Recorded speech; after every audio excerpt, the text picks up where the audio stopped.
Hello everyone, Long Ago Ego here. My name is Jeffrey and I'm having lunch.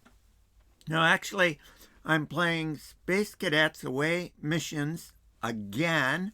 This is my third day in a row to play this. I hadn't played it for about a year. I hadn't played any board games for about a year because of the coronavirus. So my ever smaller group of gaming friends have not been over for about a year. So I haven't played anything. Now yesterday I played the official bug hunt. Now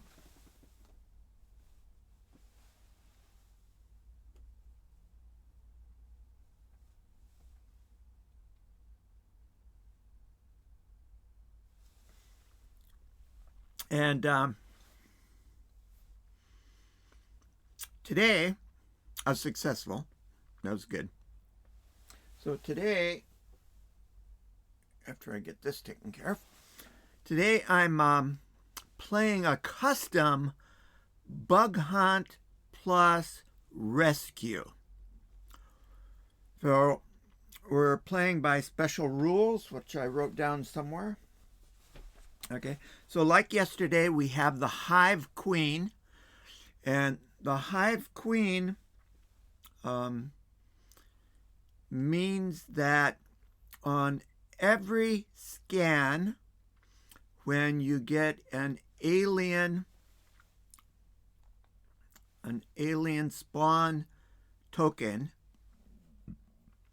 in addition to whatever's on there, you get an extra bug to spawn. In addition, any leeches on the token are replaced with a bug, because this is a bug hunt.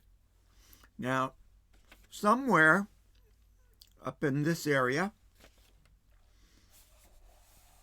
of the board, there is the Hive Queen. Now, when the Hive Queen's tile has been scanned, which means turned over, on our turn, each of the three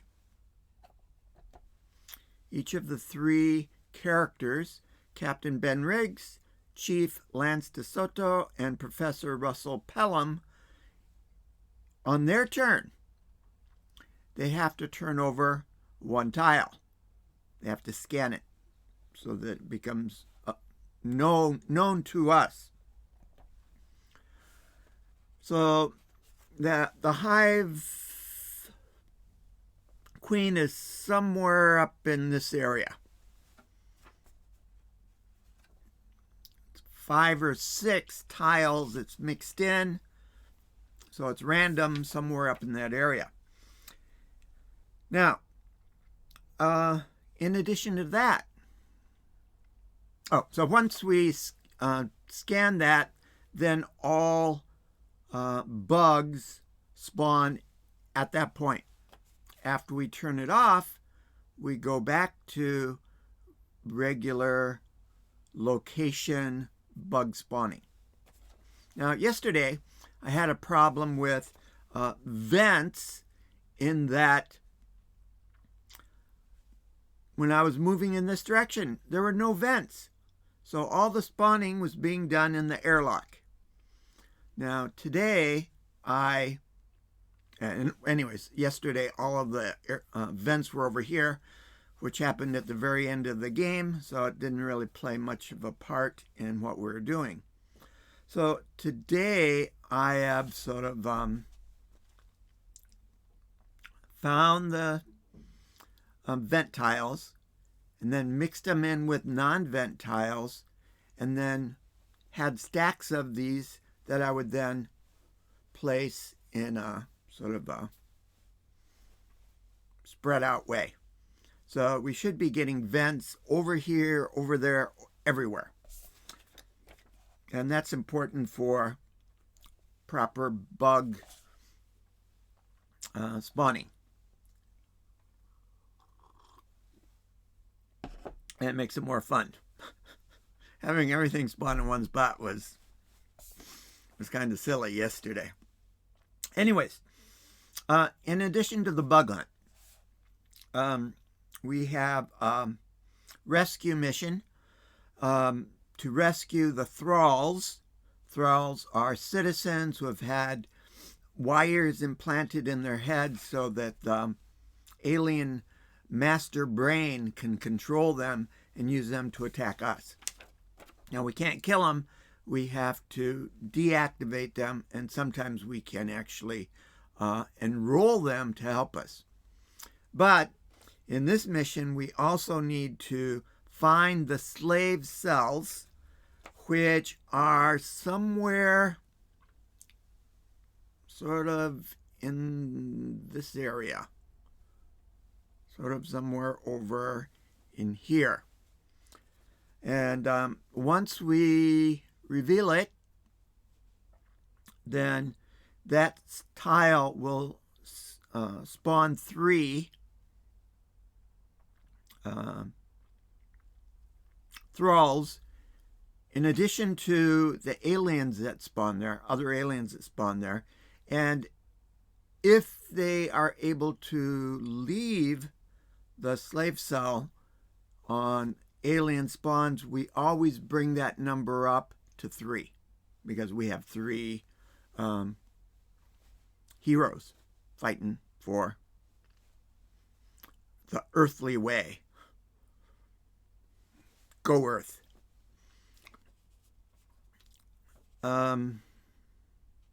Once it's cleared, then thralls no longer spawn there. They just spawn on the regular alien things. Hey! Oh, hey! How's Texas? Are you in school? Or doing it remotely?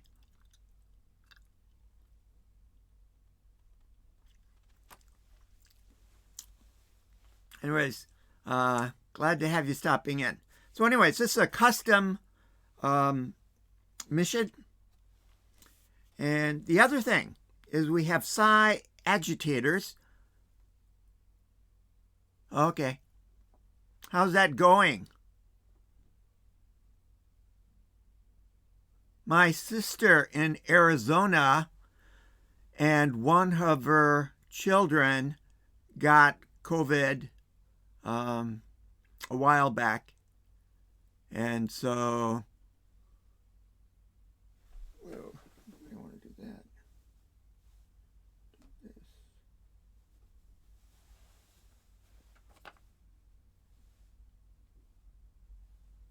Sorry.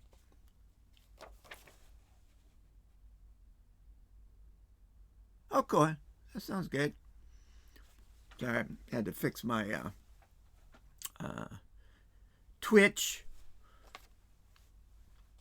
on the other screen. I don't know why I need it, but I got it. Off of my iPad, I'm throwing it on through my Apple TV under the big screen. But there's a little bit of a delay. So sometimes I guess I need it because I forget stuff. But I've got no audio from it. Anyways, so the other thing we have the psi agitator. Now the psi agitator has sort of custom functions for any mission it's in the official book. So for me, the psi agitator is going to allow thralls to move and attack on their move. So usually they can just move but not attack. Aliens can move and attack. So they're going to be like other aliens in that they can move and attack until we deactivate the psi agitator. Then they'll just move and have to attack on the next turn. So that in conjunction with the slave cells should make thralls a little more aggressive and interesting today. All right. So weapons have already been chosen, the same weapons as yesterday. And also, let's see, close up.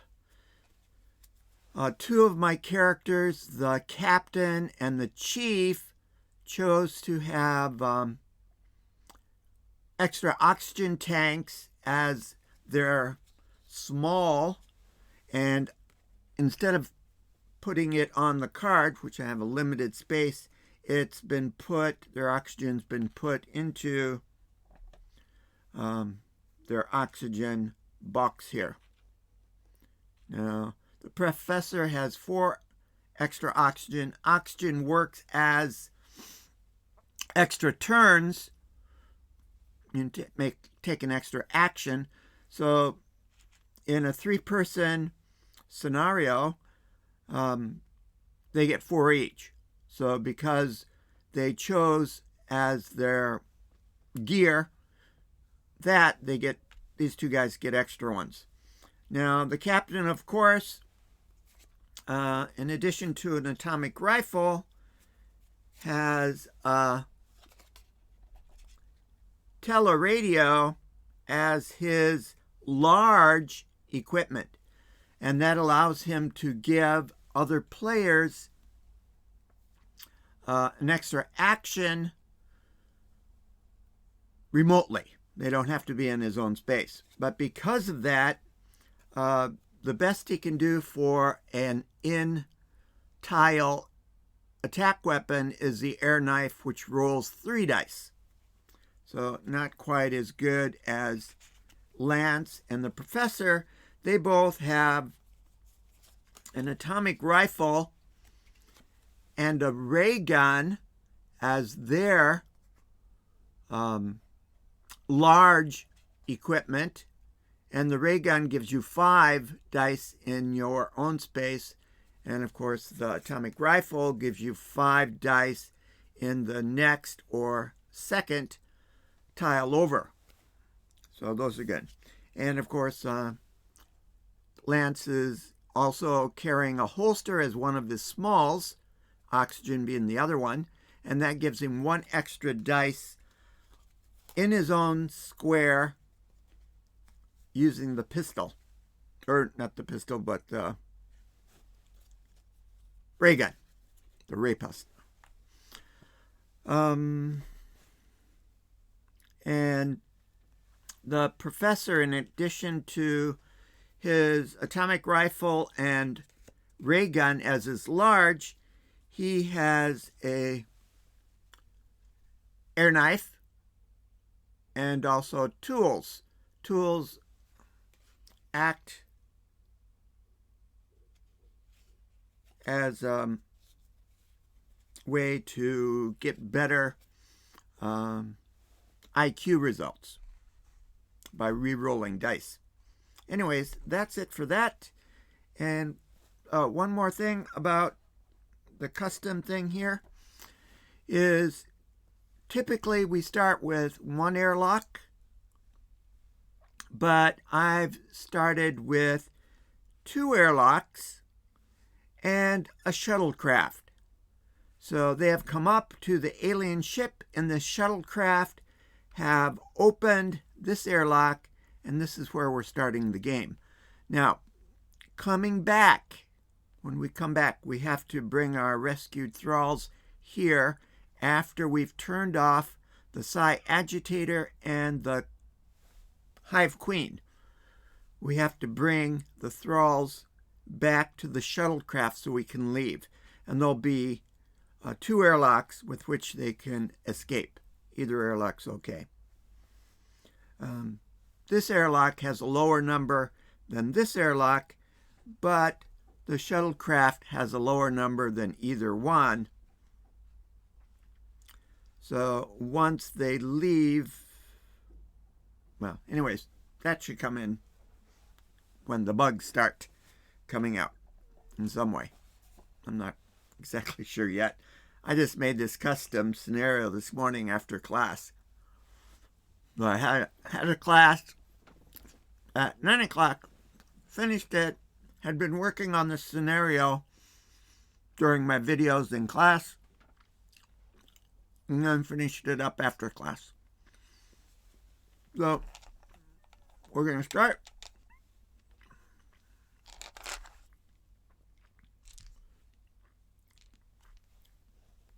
And I think we're going to start with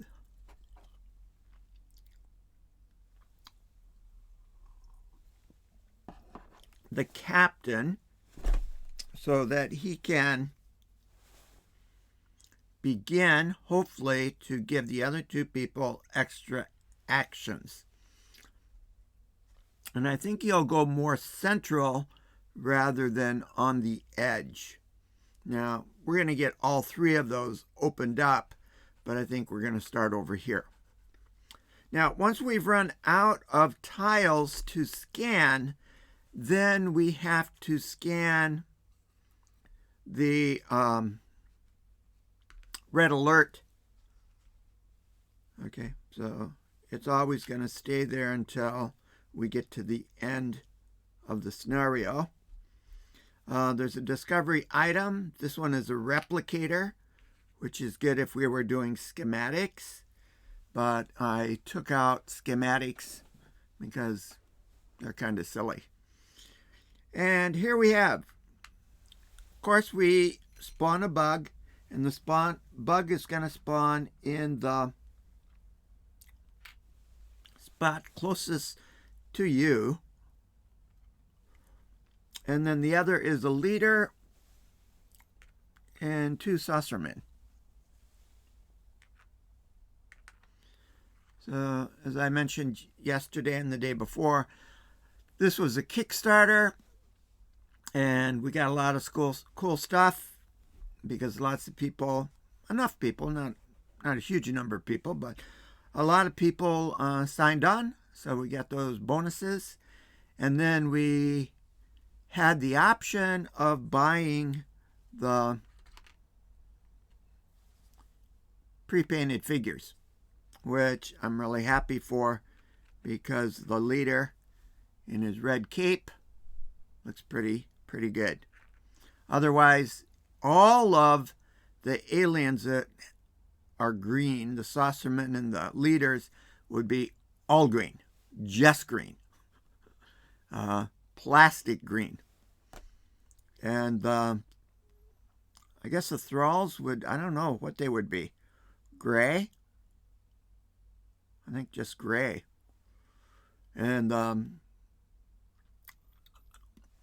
sentinels would be a dark green gray. I don't know. But the painted figures are really nice. All right, so I have 3 actions. My first action, of course, will be to take care of the leader because he has, I think, 4 attack dice. So we want to get rid of him as soon as possible. Hits, or successes, I should say, are on 1, 2, and 3. I got 1 success. The first success is always a hit. Any other successes are overkill, and I'll explain that probably in a minute. Because that's 1 turn, he's going to take his second turn. I should keep up on those. We have to move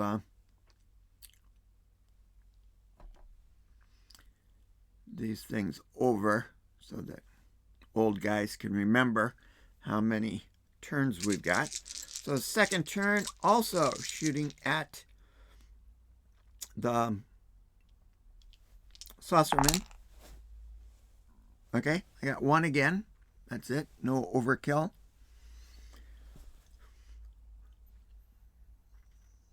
And for my third, I really should go for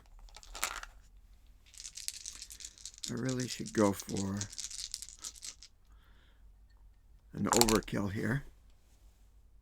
Nothing. I was thinking either to step into this space or try to shoot that guy again. And I tried to shoot him and I had got no hits at all. So that's not good. Okay. Next person up will be the professor. And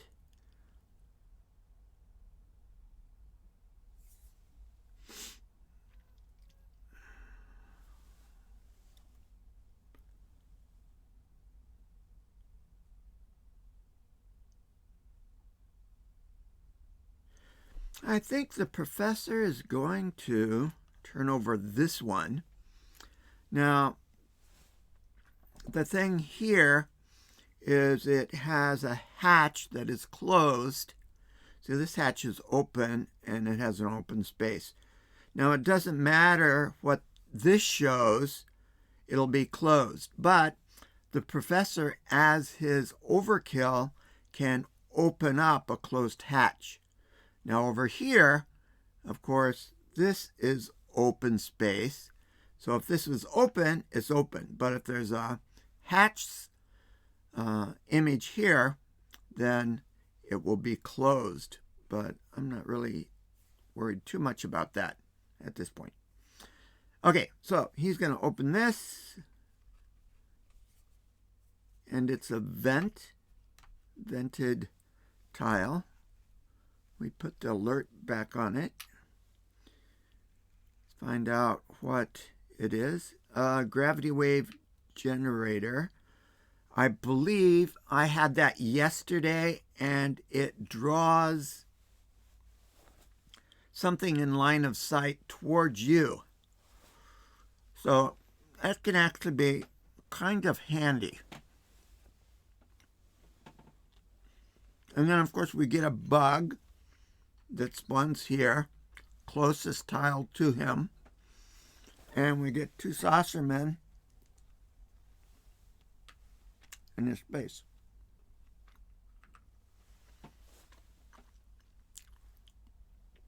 Now, one of the nice things about the saucermen is we got four different poses. That's three of them. Okay. As one of the bonus on the Kickstarter. Okay, now, he did not get any bonuses. So he's going to attack this alien first with his atomic rifle, which will give him 5 dice. And he got 2 hits. So, or 2 successes. The first one is a hit and kills that alien. And the second one he's going to use as his overkill option, which is to open this hatch. And that hatch stays open until the end of our turn. And it closes after the alien's turn.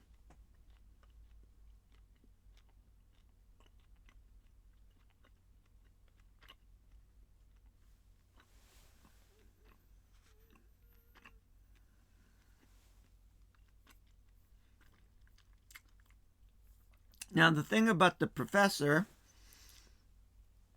is that he has a non-combat action point. Okay, so he can't attack anybody with that action. So we're going to use that as a move action. Okay, so he is going to attack the aliens he just revealed through the open hatch that he got as an overkill.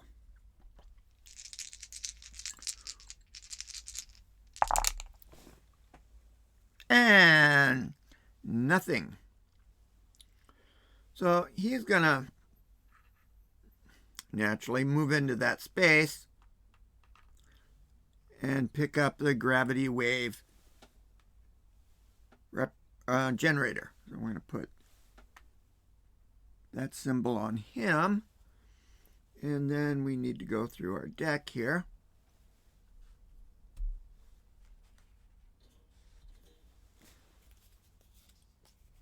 There it is. And that can be used 2 times, so we're going to put 2 charge tokens on it.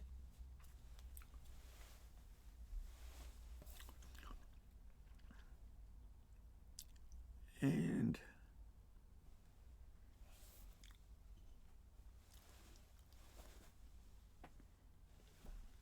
yeah, he moved into that space.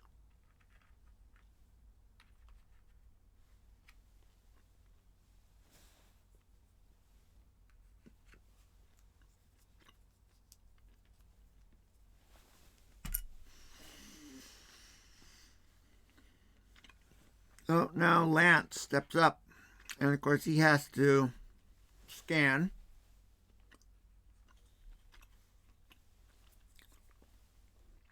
His tile. No vents, and it's open.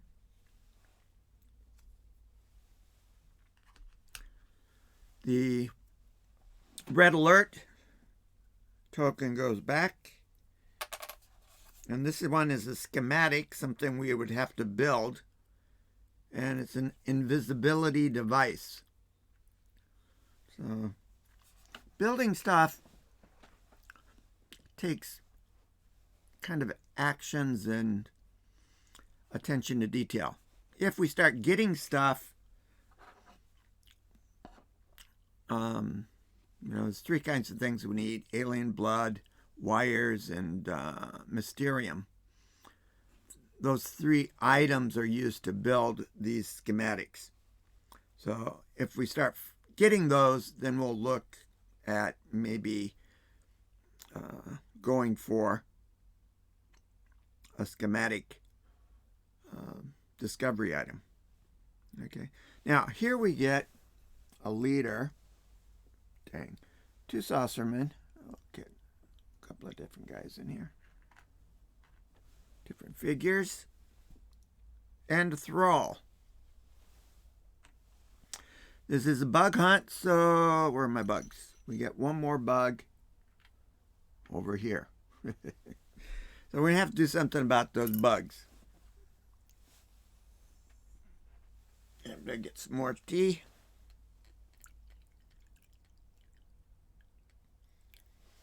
I've got tea, this nice little teapot, and I have a little cozy on it to keep it warm. It's been like 0 and below 0 around here. And living in Japan, of course, we don't have central heating, and we typically don't heat any rooms except I have a space heater over here because I need to be warm and take off a few layers. Typically, I would just put on a couple extra layers, and that would keep me warm enough if I was sitting somewhere under a wool blanket or 2. So, save the planet. Save the planet from aliens. Save the planet from using too much energy. I'm using enough energy as it is broadcasting and recording. So, try not to in the rest of my daily life. Where are we? We are, he did that to walk around, at Lance. Unfortunately, he doesn't have an extra action point given to him by the commander. So, he's going to hope to get it.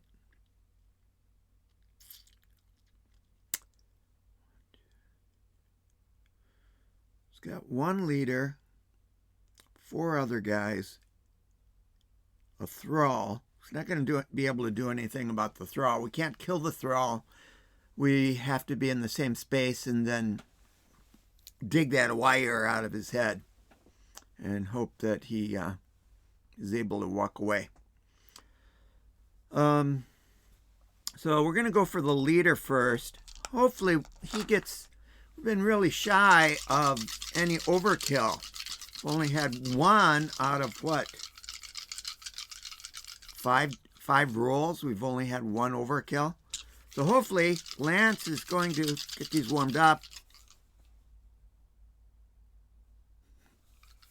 There you go.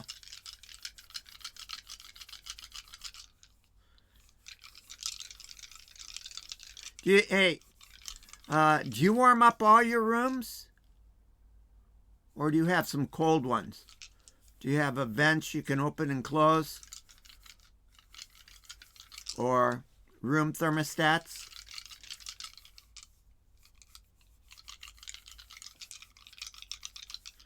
You're there in Texas living the good life in a big house with a really nice gaming room. So you don't have any vents that you can close? You know, when I was growing up, we lived in an old farmhouse.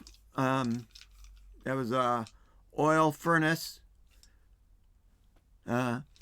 And we had one vent on the second floor where there are two different rooms. The vent was in the bigger room, which is probably about 12 or 14 tatami size. And the other room was about maybe a 6 tatami, 7 tatami size. So there's one vent. So my sister's room, my older sister had the smaller room upstairs. The boys had the bigger room. My sister's room had no heat in Michigan winters. And downstairs we had two vents in the living room and then a cold air for intake vent for the furnace. The dining room had one vent, and the kitchen had one vent, maybe. And they could be closed, but one vent. We had no doors between the living room, the dining room, and the kitchen. It was a big archway, open space. So from the living room, you could watch Mom cooking in the kitchen. So closing off vents to just warm one room wouldn't have worked. Anyways, and they weren't very powerful, so it was really always cold in our house. You know, it was an old farmhouse, country living. So I grew up really being cold most of the time, so not using any heat when I'm not in this room, it's not really a problem. Anyways, Lance, first thing, he's going to shoot that leader and hoping for some overkill. Good. He got 3 hits. So the leader goes out first. And then he's going to use his overkill option to kill someone in an adjacent tile. That's with one of them.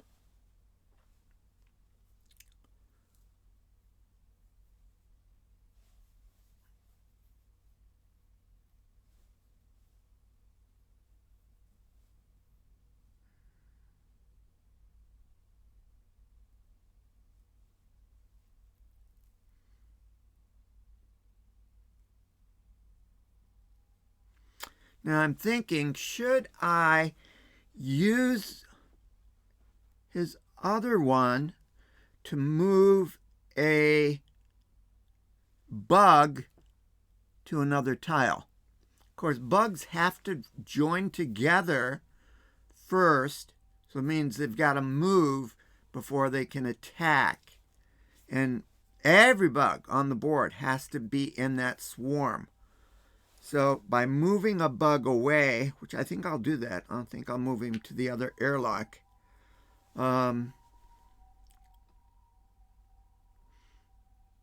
That'll give me some protection. Now, this time, I shot at this tile first. So now I'm going to shoot at that one. And hopefully we get another 3 successes. Nothing! Well, he's going to have to do the same thing. What happened to these dice? Overnight. Yesterday they weren't bad. Okay, I got 2. So that takes out him. Now, those guys rule 2 dice each. The bugs, when this one comes back, it will use up its action point by moving back. And these 2 guys are still there, so they will roll 2 action points. If I kick one of them out, they both come back. They'll do 1, and this one will still be doing 2.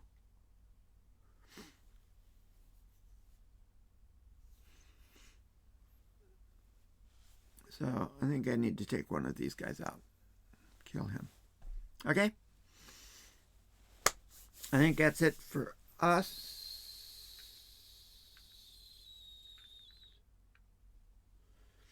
Okay, now the aliens do their actions. They move into our space to get a better shot. They can, if they land at a distance of 1, still shoot at you. And he's going to roll his 2 dice. And he got 1 hit, so Lance will take, oops, wrong one. He'll take a hit.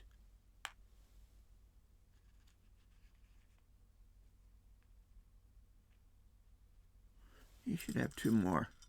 Sorry, didn't load him up properly. He will take 1 hit, so he's gone from 6 to 5. I think the thrall goes next.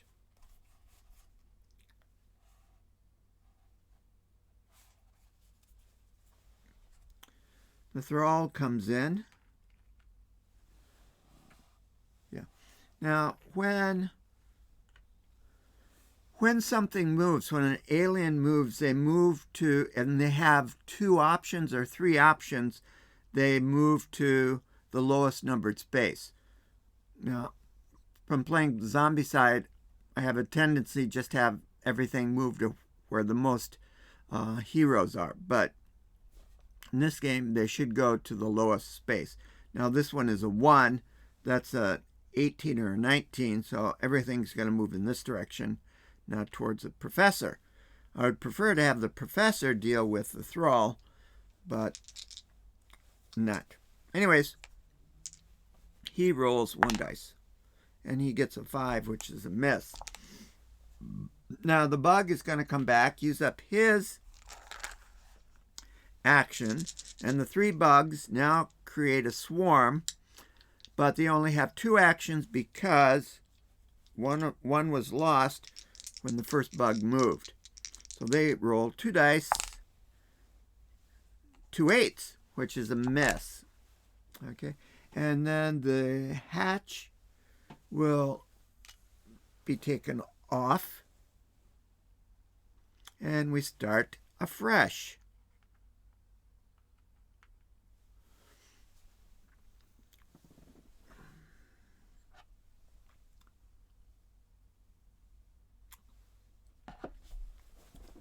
Okay, we're only on our second action. How long has it been?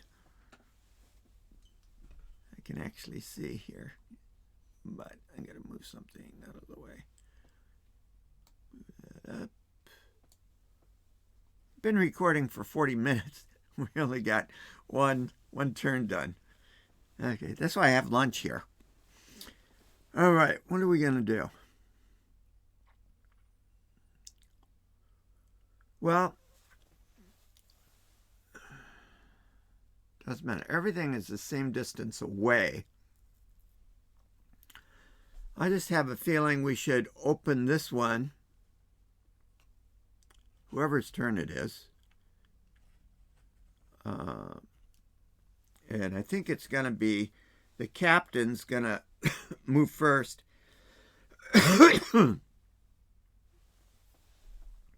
He's either going to have to move here or there.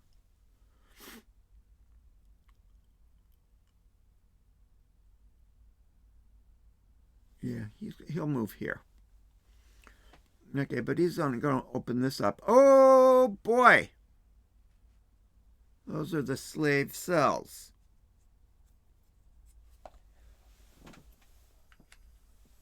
Okay, so that's kind of good. Oh, a heat ray. So that'd be good to attack. So we get the bug because of the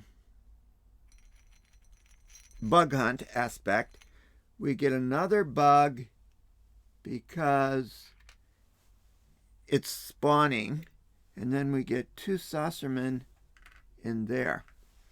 Now, you should notice that it is completely surrounded.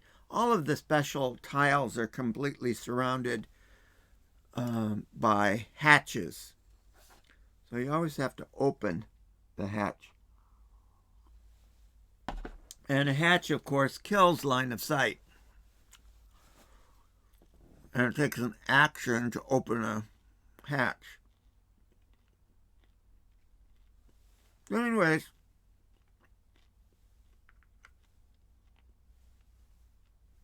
the captain is going to move out. He's going to move over here.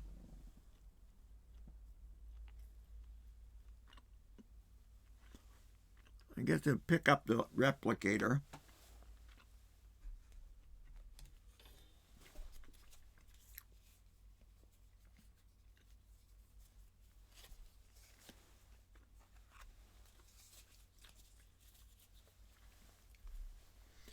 And the replicator has 2 charges.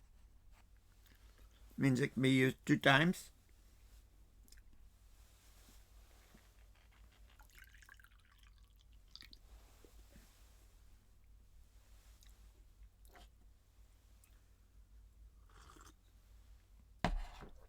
Okay, so that was, oops, re-up all those guys. So his first action, he's going to use his atomic rifle and shoot at the bugs. Knock them down if he can. Nothing. So his third action, first action is move, second action, nothing. Knocks out 1. It's hardly enough. And that's him. No overkills. So it means nobody else has any extra actions.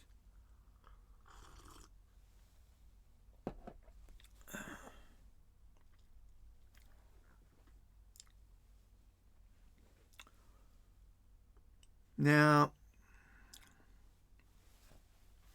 I think for Lance, we're going to change our thinking.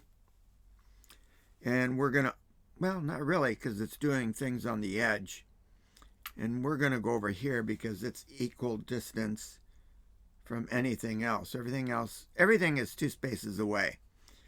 But this is farther away from our guys. So we don't have to worry so much about aliens in that spot. Impossible cube, I think that's pretty good. I think it allows you to, as a non-action, roll 5 dice and then use your overkill option to do stuff. Okay, we get 1 leader. And we get 2 saucermen. And I don't think I did the bug yet, so I'll put the bug over there.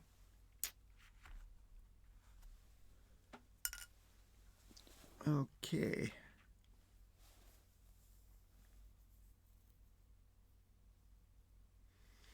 Oh no, oh man. The whole point was that they couldn't catch us. But the leader can move 2 spaces.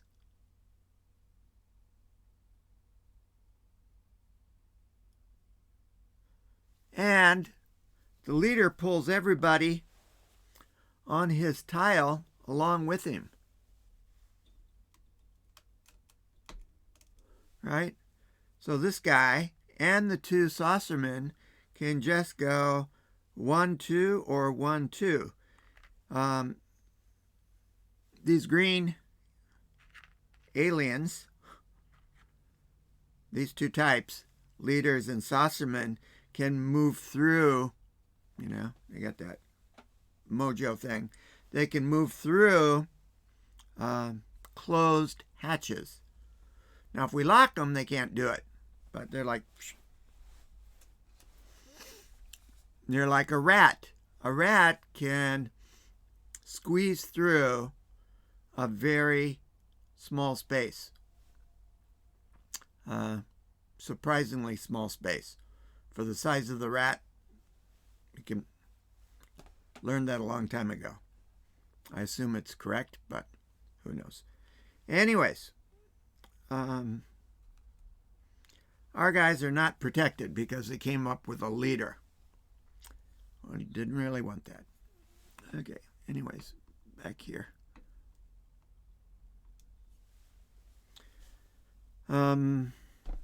Now, the professor, they could open this space and maybe shoot the leader.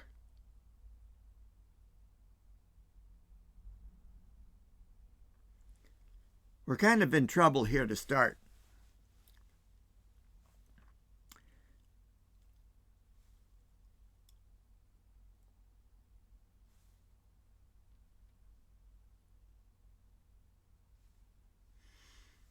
Okay, so anyways, first thing Lance is going to do is he's going to use his ray gun that's coming out of his holster, so he gets 6 dice instead of 5. And as his first action, he's going to shoot the bugs, because we've got to knock those bugs down. 1, 2, 3. 3 hits. So he gets 1 bug because of the first hit, success hit. He gets a second bug using bug overkill. And then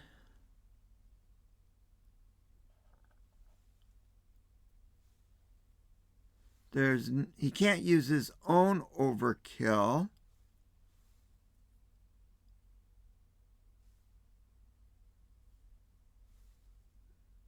Because there's nobody in an adjacent tile. So he will do a move. Move that guy over there. So it'll be the same situation as last time. So that was his first combat action. Second combat action. He's gonna... Maybe he'll step out first.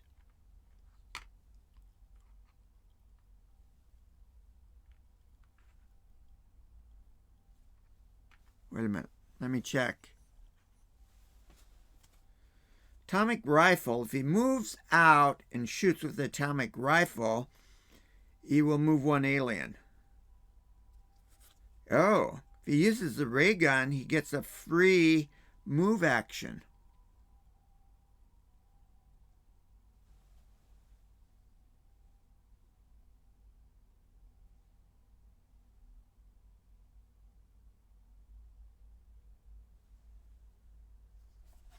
And maybe he'll use his ray gun again and hope for a free move action.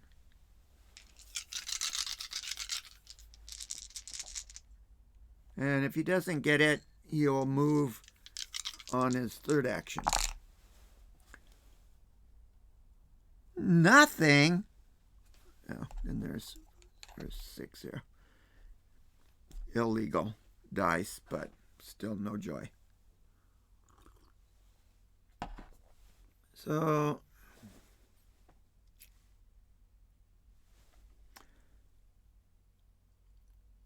I don't know. Everybody's going to be able to attack him anyway. So maybe he should just use his pistol again for his last action. We'll do that. Rolling 5 dice. No hits. Ah, man, this is the worst dice rolling I've ever had. This is terrible. Okay. Man, they're going to get slaughtered.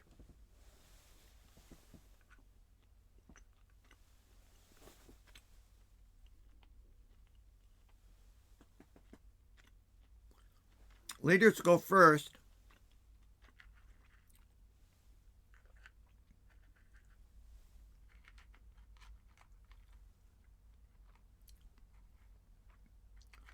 So he's going to move. And if any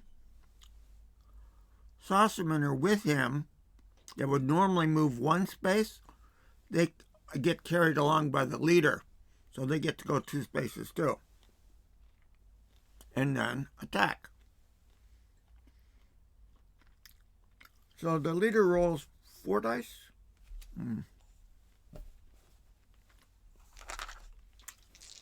Hits on 1, 2, and 3, just like everybody else. 1 hit. And that's Lance. Okay. Next one up is a saucerman. Everybody moves. We'll go over here first. They each roll 2 dice, so we use different colored dice.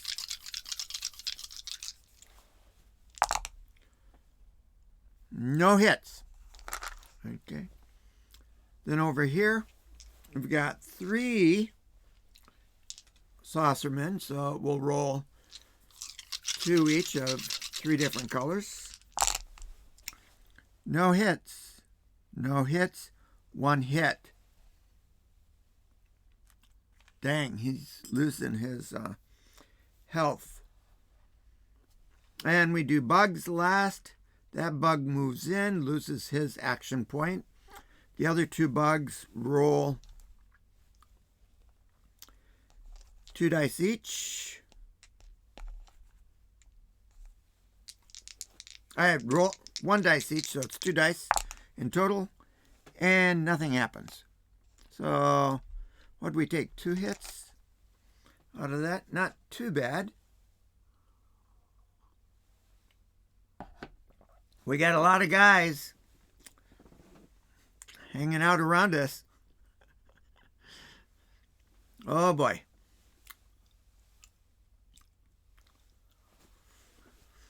What to do?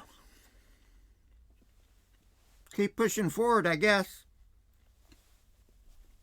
And we're going to be surrounded unless we get some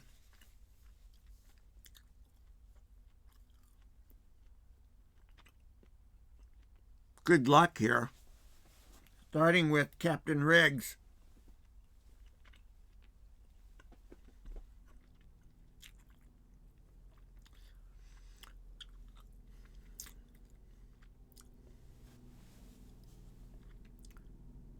Oh, we need to get over to... Oh, dang it. I didn't do that. We needed to spawn 3 when that was activated. So I always got to have 3 in it. And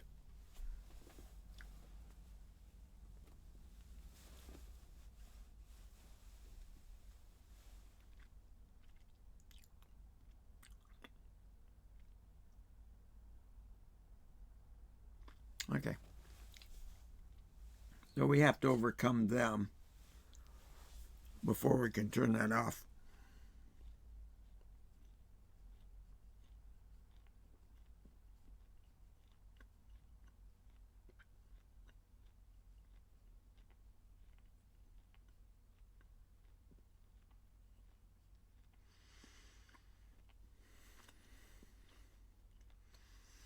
Now, if we break into there,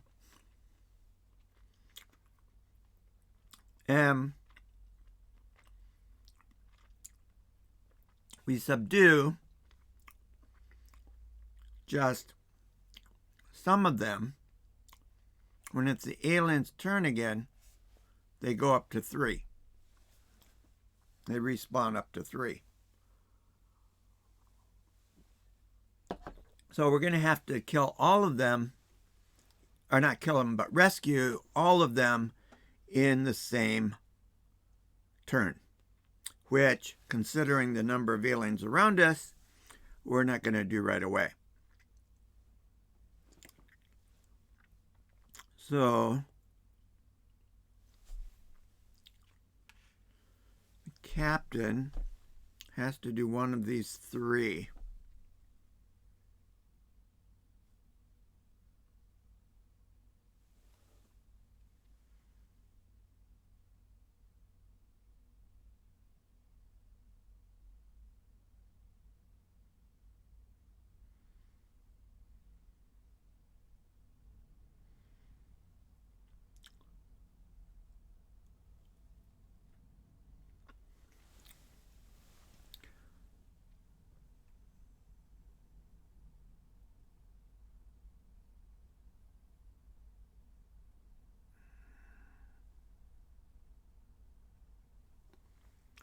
I think I'm going to do this one.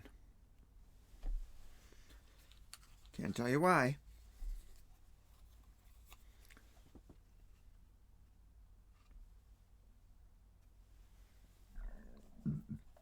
Got a vent.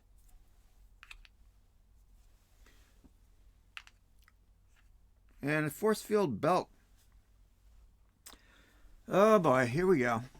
We get a leader, 1 saucerman, 1 thrall, and of course we get a bug over there.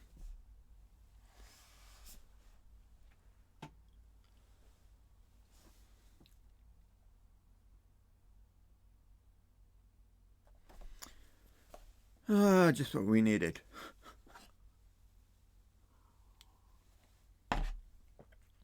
Okay, everybody goes back.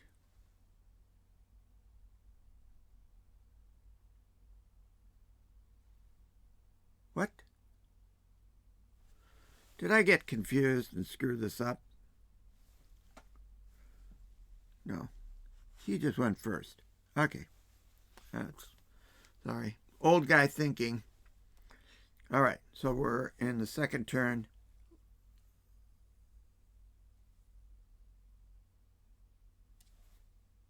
Okay. Oh, these need to go back. He hasn't gone yet. Okay. First turn. Captain is going to shoot this leader.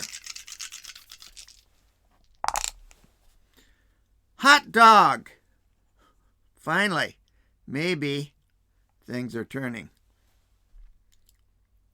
Okay, so he got 4 hits. So 1, he kills the leader. 2, he's going to give an action point to Lance. Now, I can't give 2 action points. I can only give 1 per rule.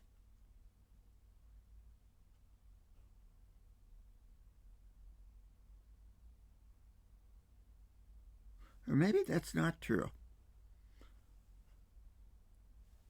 No, I can, yeah. Rules. Yeah. So I'm going to give that to him, to the professor. So that's 3 of those. I've got 1 left. Now, the leader has Psychic Scream. Well, that's only stun one leader. Okay, that's not bad. But the atomic rifle only moves one alien. Maybe I need to move a bug, because that slows them down. It makes them less powerful. Then, my second action, using my atomic rifle. One hit. Got the leader. And my third action,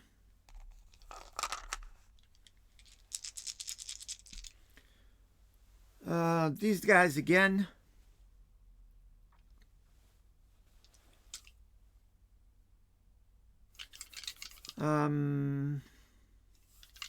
Guess I'll go for the saucerman over here. Go for the saucerman. And one hit. Which means the captain is finished. And we will go to the professor.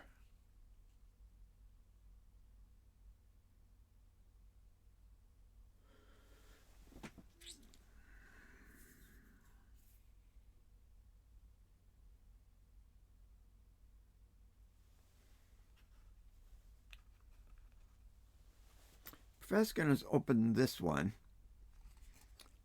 Oh, he can't open that one. He's got to open this one. Oh, dang it. This one's closer. Okay, Professor's going to open this one.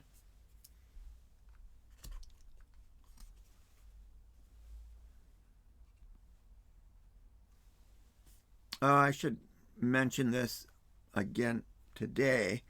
When you open a tile up, the arrows all point in the same direction as your starting tile.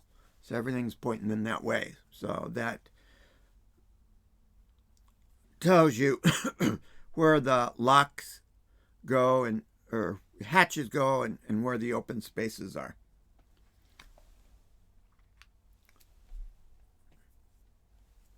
That's Mysterium, which we don't need to worry about. And of course, that gives a bug. And on here, we get a bug and a leech. And leeches are actually bugs. Dang, there's a lot of bugs in there. And we get one saucer man. Dang. Oh, brother. Look at all those bugs. That's a lot of aggravation right there. Holy moly.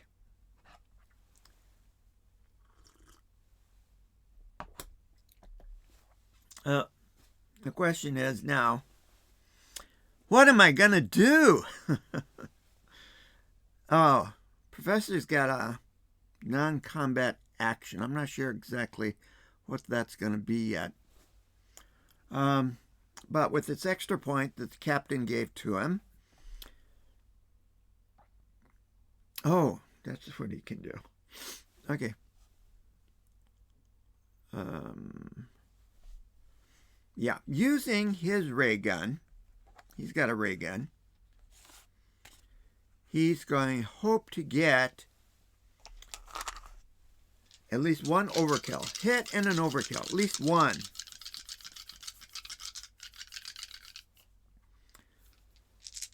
Here we go. Yes. He got one hit. The ray gun's overkill is move. So he's going to move back here with the captain. So if anybody attacks, the hit points can be spread out. Okay. Then, another attack action.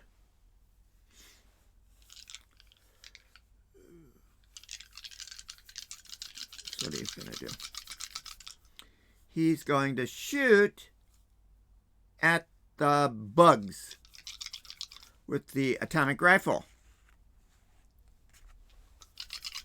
5 dice.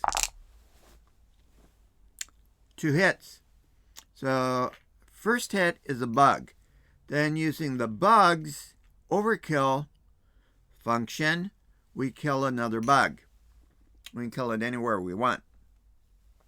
Okay, now with this third action, he's going to target those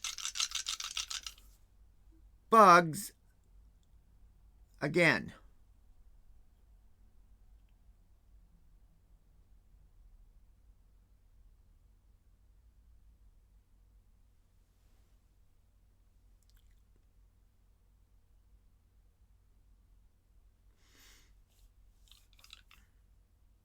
Yeah, he'll shoot at the bugs.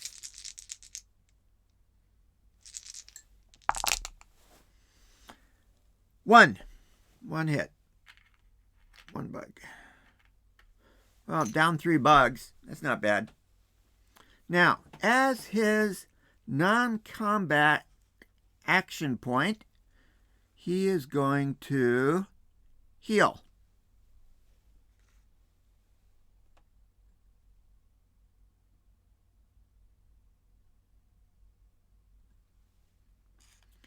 Unfortunately, he can't heal because you can't ever go higher than your number of hit points. So him and the captain are in the same space. I think heal allows you to do yourself or someone else in the same space. So he can't use that. Oh, he can use his talent.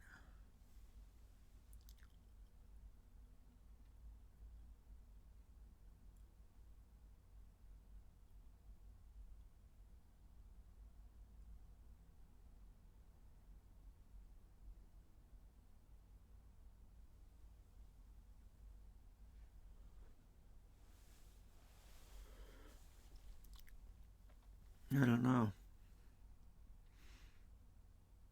Okay, let's use his talent to lock this hatch. That will prevent these 2 aliens from moving into that space. So that's cutting back 3 dice. Okay. That cuts back 3 dice. So this hatch here being locked, they can't go through it or shoot through it. So we're secure from those 2 guys. I had no other talent that I could use.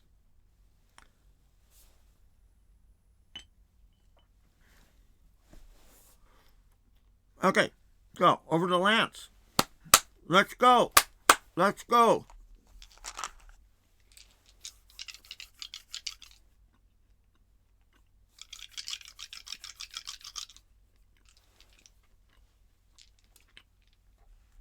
He's going to use his ray gun with the holster and roll.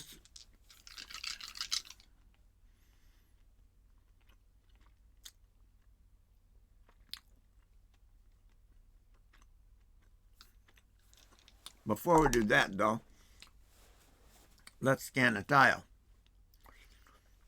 So I think he's going to scan this one because it's further away. However, if a brain shows up, that would be a big problem. So he's going to have to scan this one. And of course, put the bug in his thing first.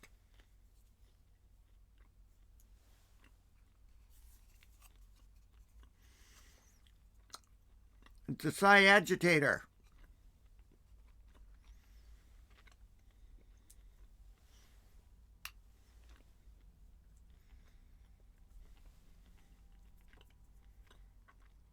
ionoscope. I'm not sure that's going to do us any good. Another bug shows up there. A thrall. And a saucer man. Oh boy.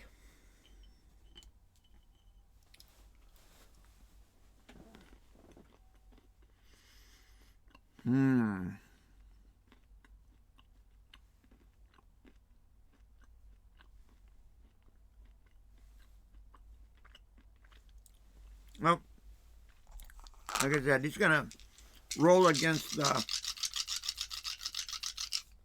bugs first.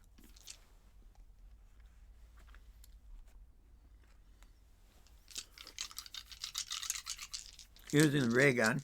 He wants to get one hit and one overkill so he can move, but 2 overkills would be better. Nothing. Nothing. Dang.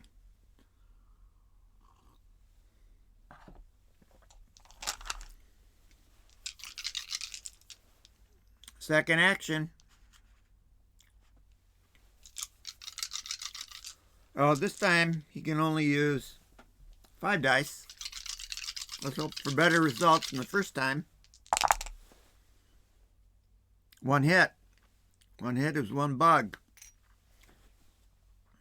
That's not very good, because that's still 4.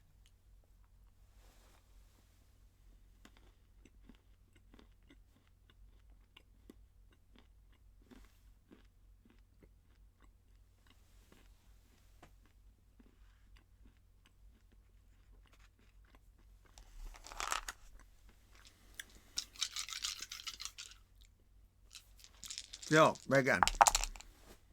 There we go. 4.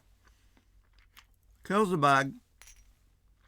Bug overkill kills another bug. Ray gun moves him.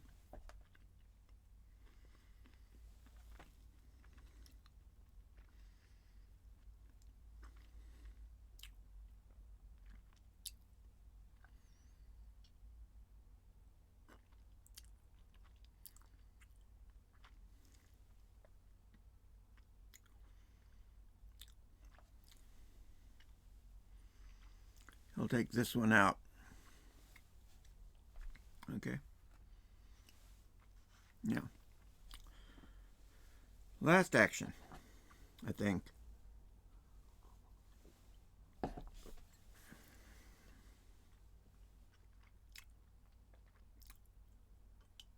Now he's going to shoot atomic rifle at these 2 saucermen. Boom. Got 1.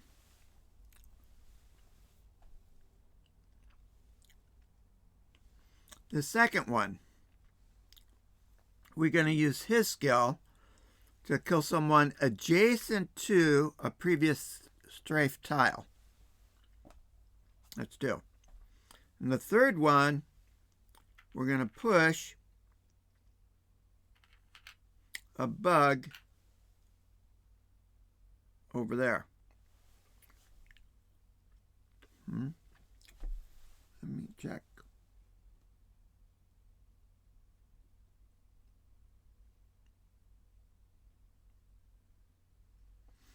No, I can use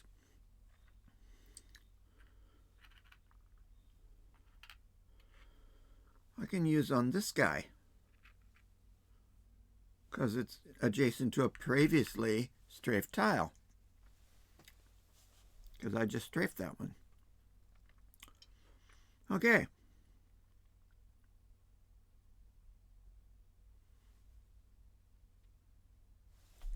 All right then.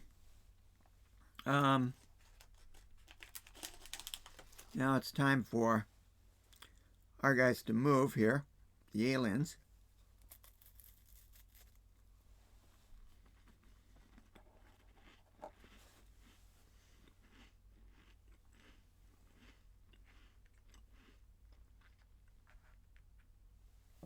He moves in. He can't move. He can't move that way, but he can move this way or this way. This is the lower numbered tile, so he's going to move there. The thrall, he's going to go along too. This thrall, I think he moves through a door. Would make sense.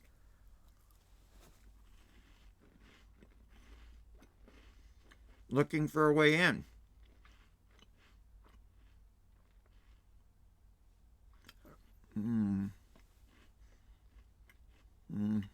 This guy can still shoot. So I think that guy got one hit. Good on Ben Riggs.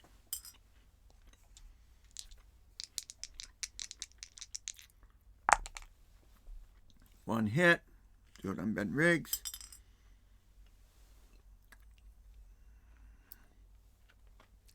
This thrall can move in and attack. One dice. No hit. Bug swarm. They have 2 movements.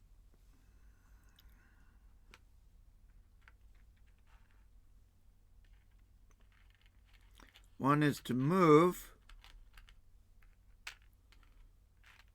and they get one attack dice, which they don't hit on. Those are locked in. This hatch now is open.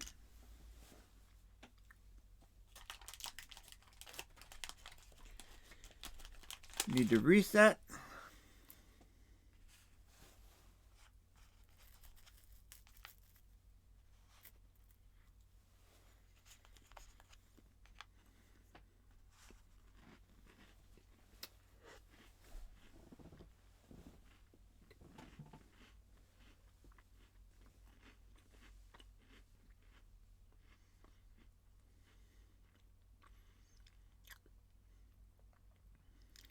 Okay, everything is equal distance.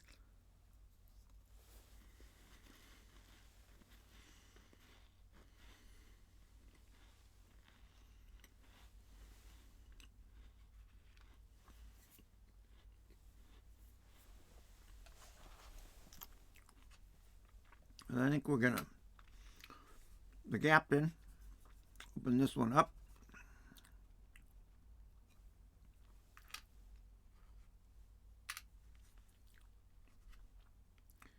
It's an X-ray goggles. Cool. And, oh, we got to spawn our bug. Closest to them is here. And a sentinel. Man, that's rough. That's rough. They roll 6 dice and move 2 spaces, I think.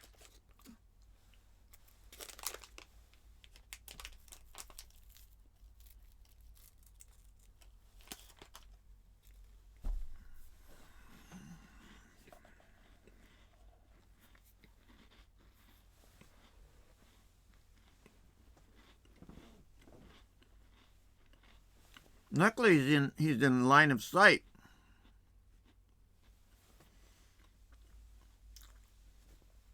So that's good. So, first action by Captain. Oh, Captain, my Captain.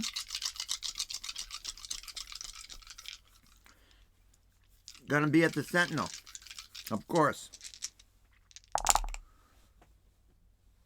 Okay. Got 1 hit. Which indicate what's one of these. And you got an overkill, so he's going to give an action to the professor, I think.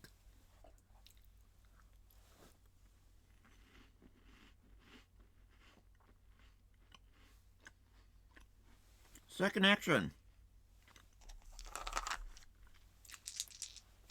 He'll shoot at the sentinel. The atomic rifle again. Got one hit.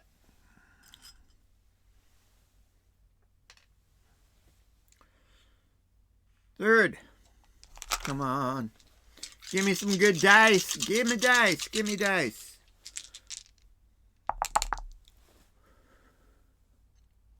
Two. Put that there. And give an extra action to the chief.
That's what we'll do.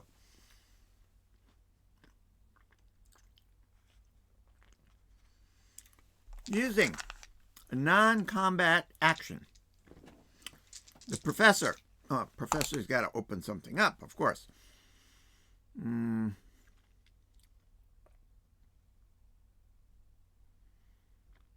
Everything's equal distance.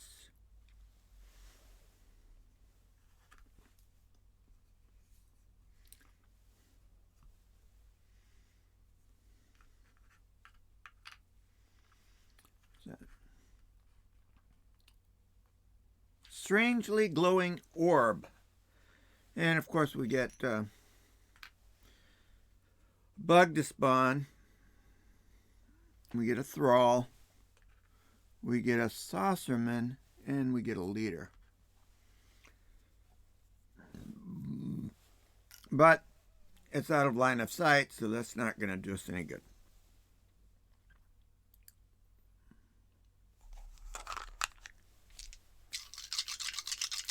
That would have been a good roll if I could have used it. But it wasn't rolling time yet. Okay, here we go.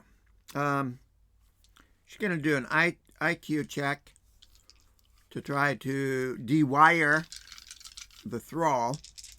Hopefully gets 2 or 3 overkills. Okay. She's going to use both on him.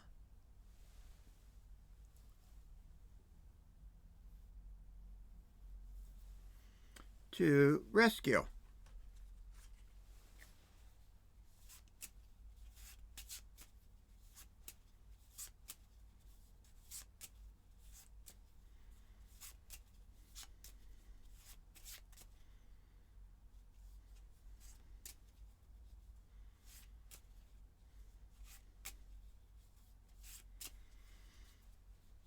Okay.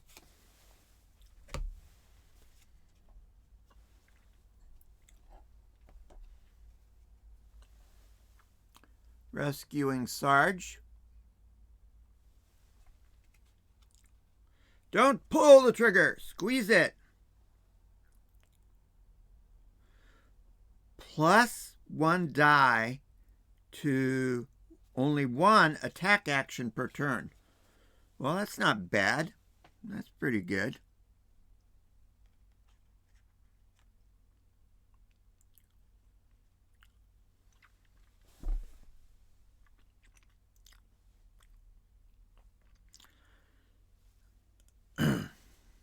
And she does have an attack action. She's going to use that now on this turn and roll 6 dice using her ray gun against these bugs.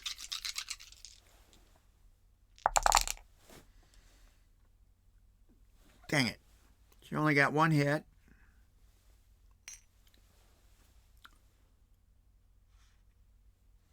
Okay, she can only do that once per turn. So she is again shooting the bugs.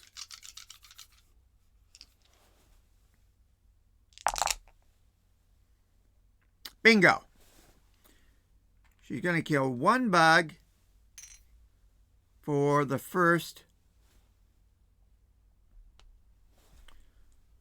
success. She's going to use the bug overkill to kill the second bug. And then she's going to use the ray gun action to move into the space. Okay? Now,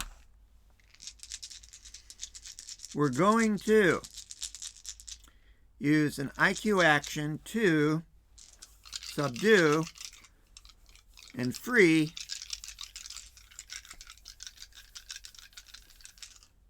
this thrall. Okay? This one here. That's why we're using the ray gun, so we get that overkill that we can move, free move, as an overkill action. So, over here, we got one. One will remove him. I don't have an overkill to get him to be active enough. Took it out. He's no longer a thrall, so he'll make his way back to the ship. But he's not aware enough, because I didn't get a second overkill. He's not aware enough to help us. Okay, so I can't draw a card because I only got one success. 2 successes, I can draw a card, have him help me. 1 success, he's just taken off the board. Anyways, not bad. We took 2 thralls off the board since they can move through hatches now until we free this up. Doesn't take much to do it. They can move through hatches. Not especially strong thing. It does come in helpful to get them moving around stuff. So almost everything else can move through hatches, except for sentinels, and I think leeches can't, I'm not sure, and thralls. Anyways, that was the last one for him. For the professor. Now, Lance. You're up, buddy.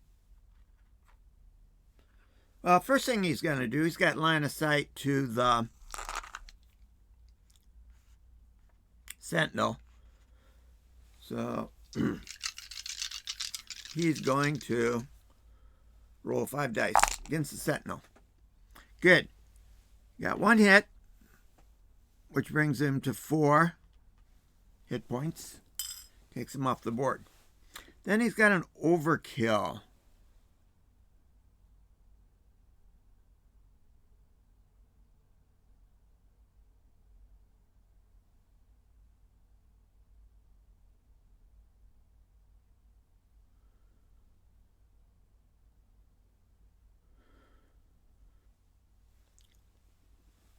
Okay, from my reading of his strafing overkill option, if it's an attack, it can be any adjacent tile. So, boom. Take him off. So that's good. That's the first action. Second, combat action. His combat action. He's using his ray gun for the first time. So he's got it pulling it out of the holster, which gives him an extra attack dice. 2, 3. Got 3 of them. Okay, so 1 is to kill this guy. Then he can kill an adjacent tile guy. So that's 2. He's got 1 more.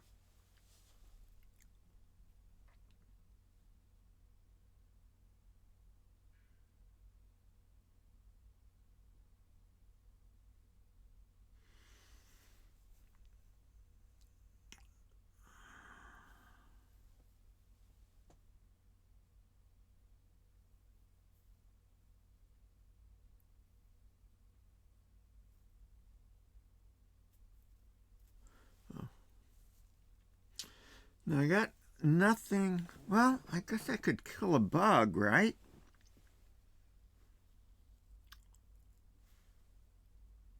Because I shot him. I shot this one. Took that one out because it's adjacent. I can take this bug out because it's adjacent. Being old, often difficult to figure stuff out. Because you forget so easily.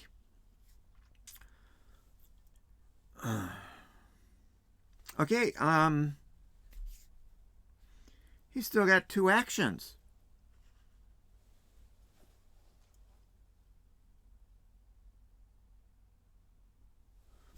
Let's check out this force field belt. Oh, wrong stack. And what's that one? The ionoscope. Force field belt. How about the impossible cube?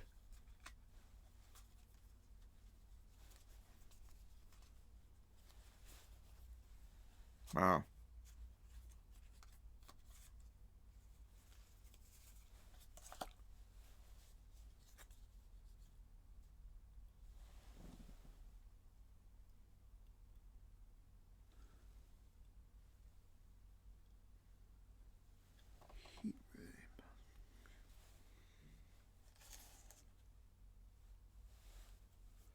Wee. That's good. Force.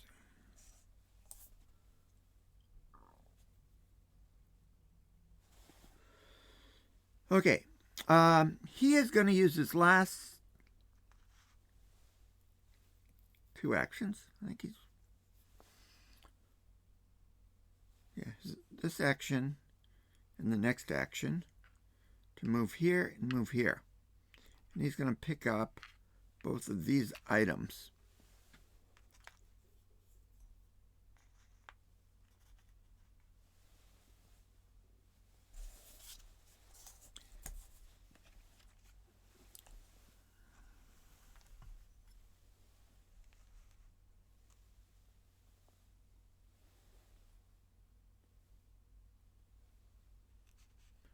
I got to remember that they have these things. Replicator is not very useful.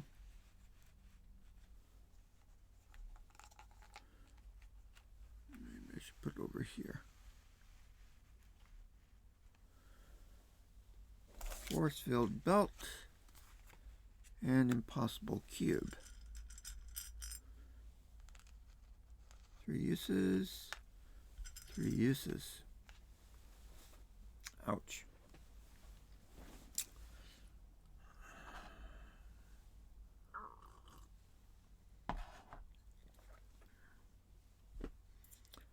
Well,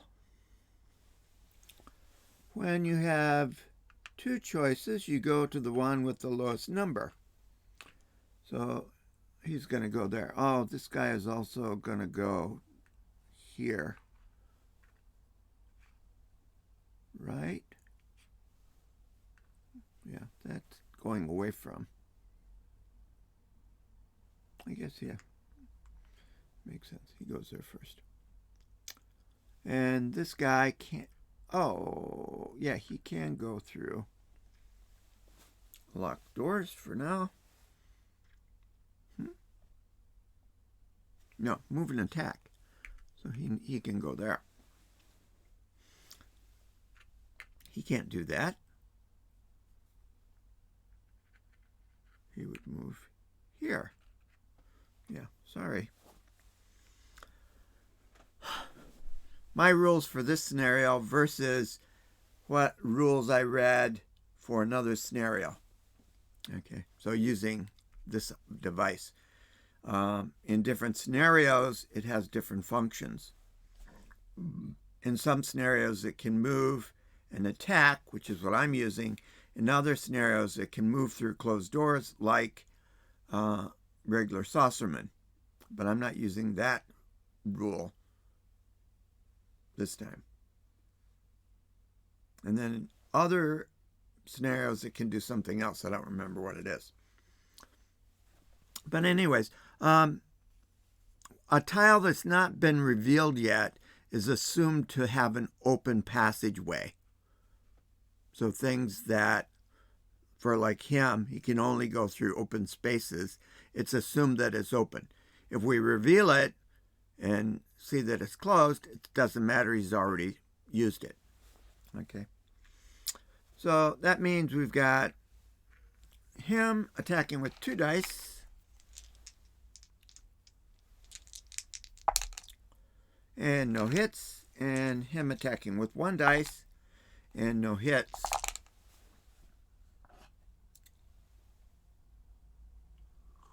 And him moving, but he only has 1 action point. La la la la la.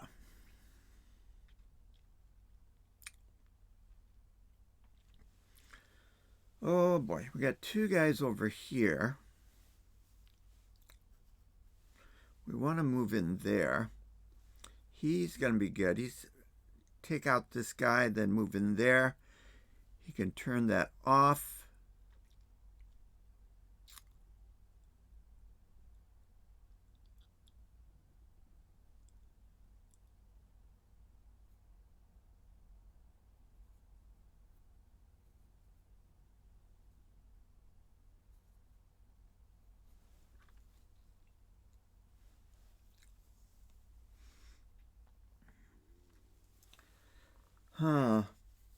I have a feeling we want to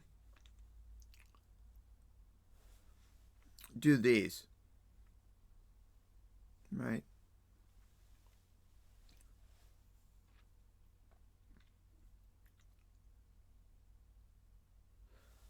Because we're kind of ahead of the game now, and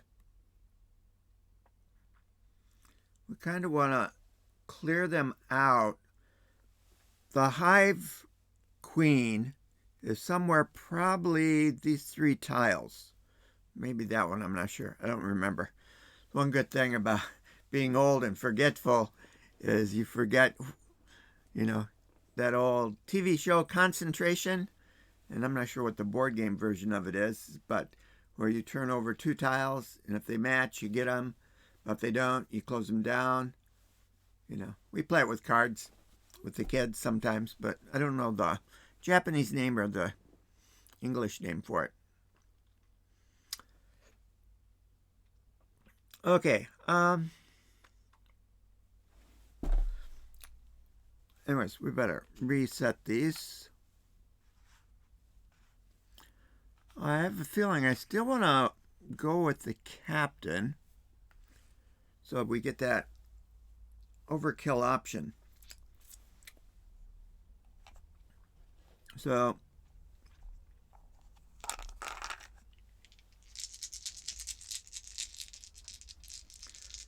he's going to shoot at that. Oh, he's got to turn something over first. Everything's equal distance. I think I'll turn this one over first.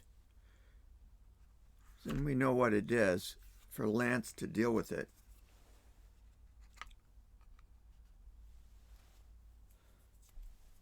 Mysterium. Oh boy. Brain in a jar. You betcha. Now, the bug goes in the nearest airlock to him and the one that has the lowest number. So they're too close to him. It's going to go in this airlock. Not necessarily back to that first airlock again. Okay.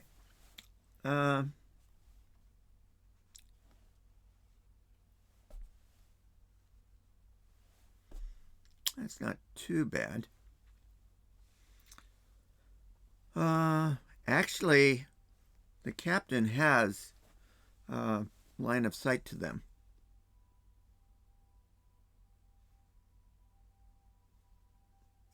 Oh, and he already rolled, right? So he got one hit. And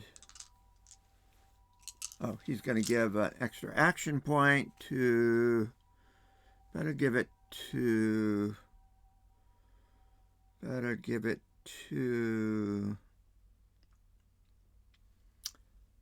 I think the professor.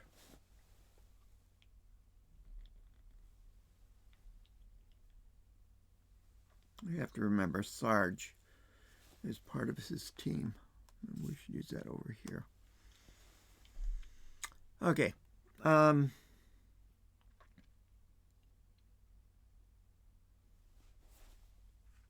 was one action for the captain.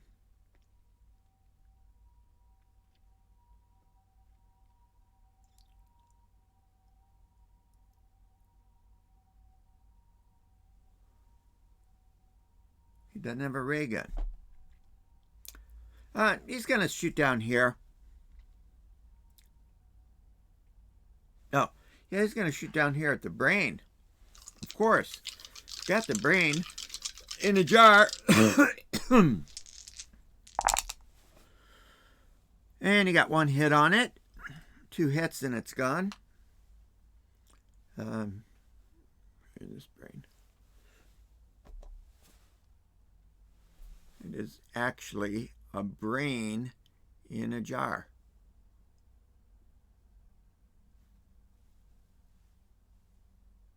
Brain in a jar.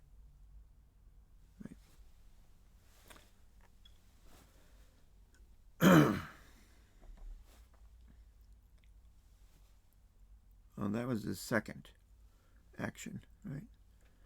And third action, he's going to do the same thing. That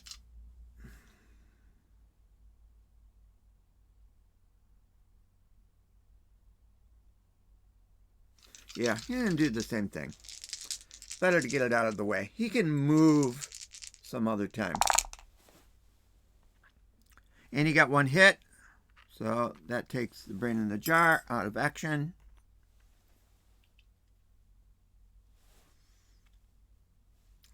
Let's see. I'm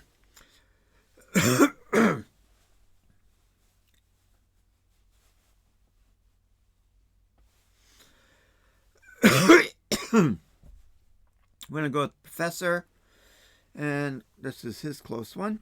So I'll turn that over.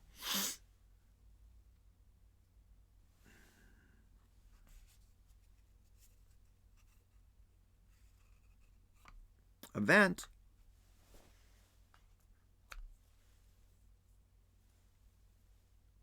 Oops, don't turn that over. Turn this on. Sound repulsor. Sonic repulsor. And of course we get a bug. And he's standing on a space with a vent. So we get a bug there. We get a bug because of there's a bug. And then we get a bug because there's a leech. And then we get a saucerman. Uh-oh, he's in trouble.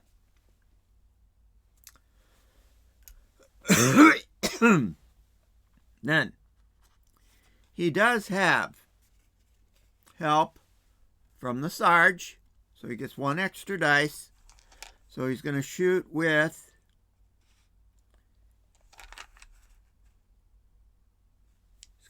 his ray gun.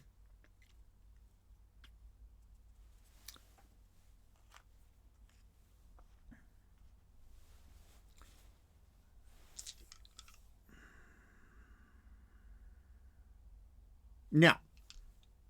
No. He's not doing that. He's going to use his non-combat action on the thrall. And for that, he's going to use his ray gun with 1 extra dice.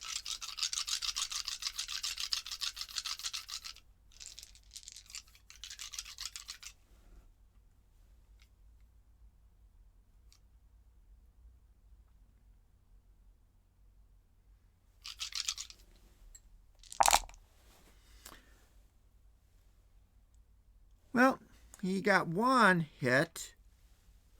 So, again, like I said before, he only gets taken off the board. Okay, so then he's back to 5. Now he will do a regular ray gun attack on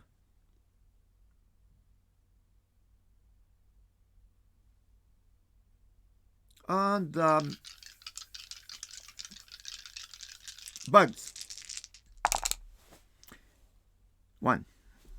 1 hit.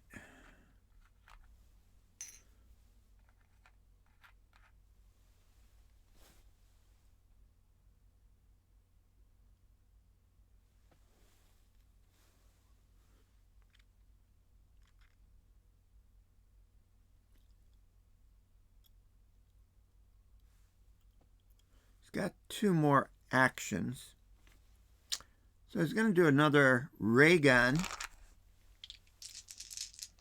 action at those bugs.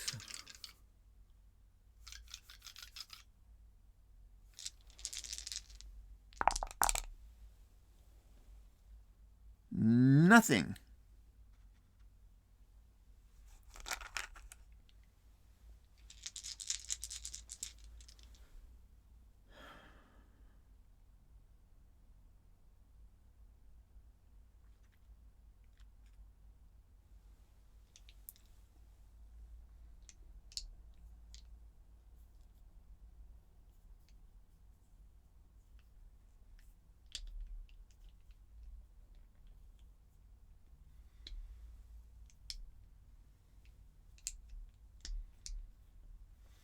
He's going to go 1 more time because he's looking for that free move from the ray gun.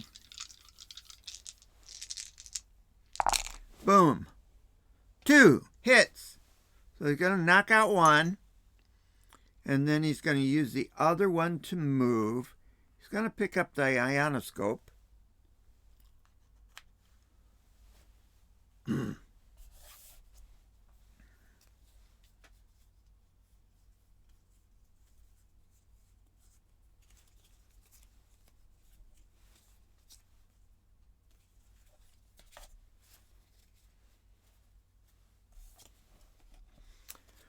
Oh, that's nice. So the ionoscope gives you a +1 success for any IQ dice roll. And you have to spend it before you roll. And so that means any IQ roll, you're going to have a success. And any other successes on the actual roll will be overkill. So that's good. So that'll be good when we go over here, because we are going to want to be able to have success twice. And then there's a third one that will just have to depend on the roll itself. So we're going to save that one until we get over there. Okay. So he's done with his actions. Oh, except that he's going to spend 1 oxygen to finish deactivating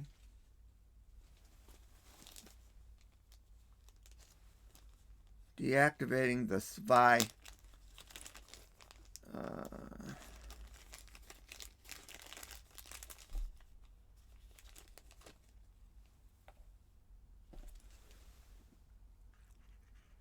has been deactivated. So thralls now only move or attack. They can't do both in the one move. One move to move, one action to move. They only have one. And then, if they're in a space, they can attack next time, if they're still in the space. Okay, now we are, that was the last one there.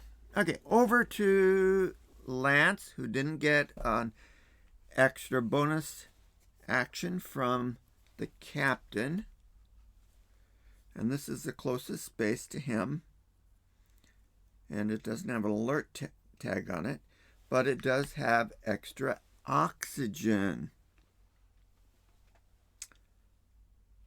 So we get the bug, and the one that's closest to him is that one. We have a leech, and the closest one to him is that one. Well, these two are equal distance, but that has the lower number, so it gets it. And we get a thrall and a saucer man.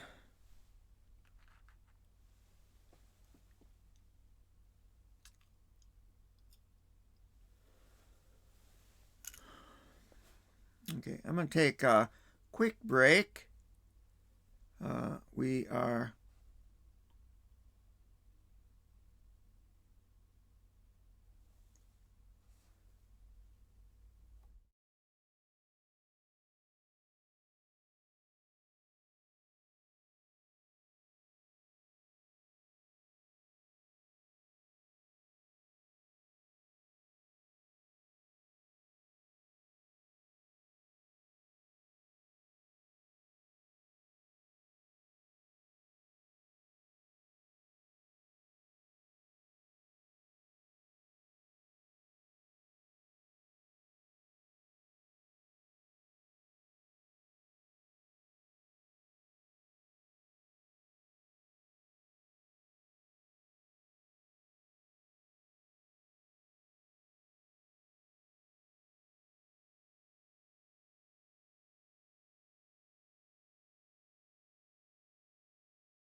back.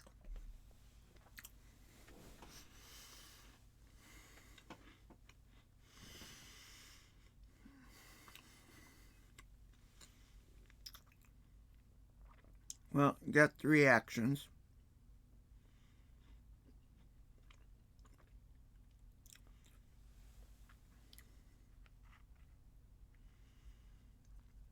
doesn't have an attack on those bugs.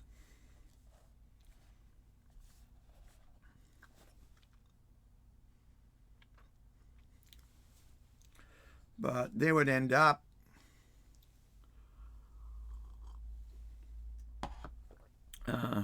with 2 attack dice. So we're not super concerned with them. But we're going to use our ray gun with a holster to attack this saucer man. 1 hit. Okay.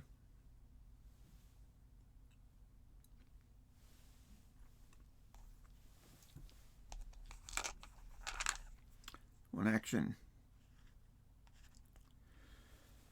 Second action, we're going to shoot at these saucermen.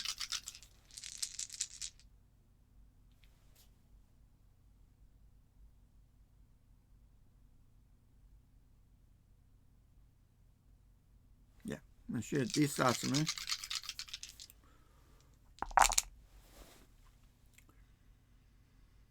Two. So that's 1 hit here. And using his overkill, take out this guy here.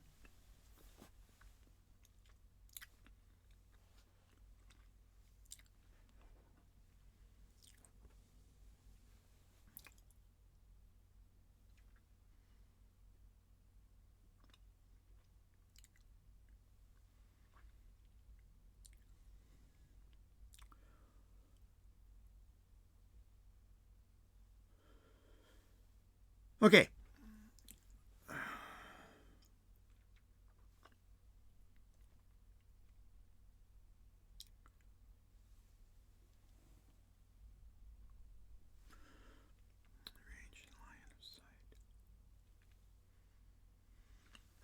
For my last action, I'm actually going to move to this space so I have line of sight to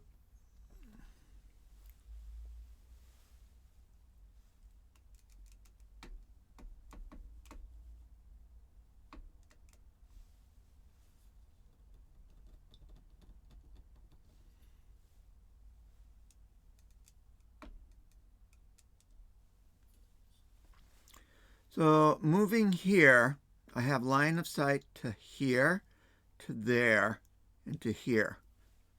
So I have line of sight to 3 targets, plus there's a bug in my space. Now, Lance has the impossible cube, and the impossible cube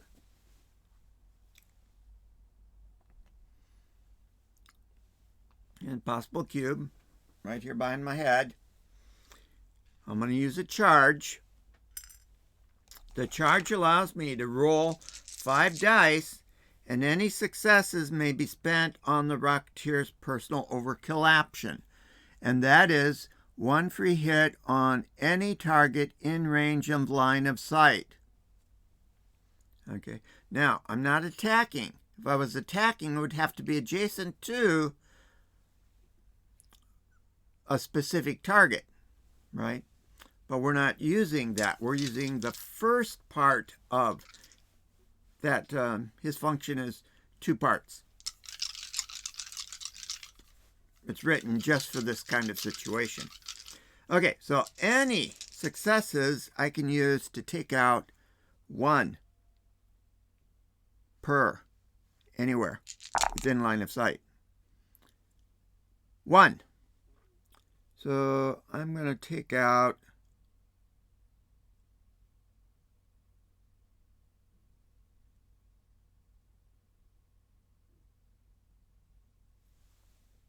I take out the saucer man. Okay.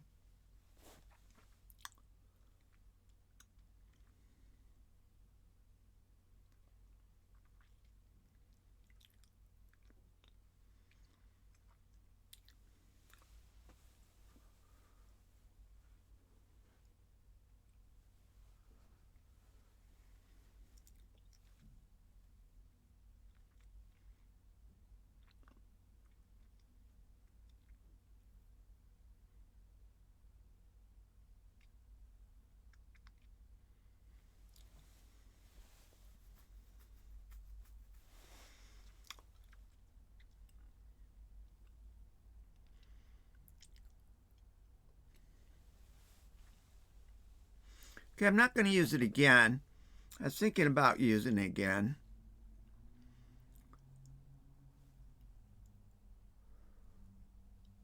Wait a minute. That's a 1, not a 7. I got 2 hits. So 2 hits, I'll take out this one as well. Okay, wow. I need to look closer. A lot of things I need to do. Anyway, that's it for my guys. We're going to kick those back. And then we're going to do... now, bugs want to swarm, which means that smaller groups head towards bigger groups, and then the bigger groups move. So these two moved here. As a group, they've got 2 actions left. They go to the one with the lowest number, which is here.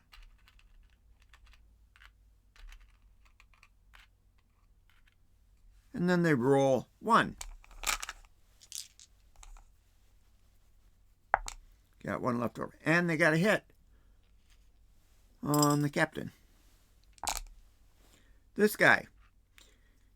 They now can move and not attack. So he moves into that space. This guy can't move this way, but he can move this way. Right? Because this is open. So he's going to move in that direction. Alrighty. Moving right along. Slowly but surely. 2 hours. Whew.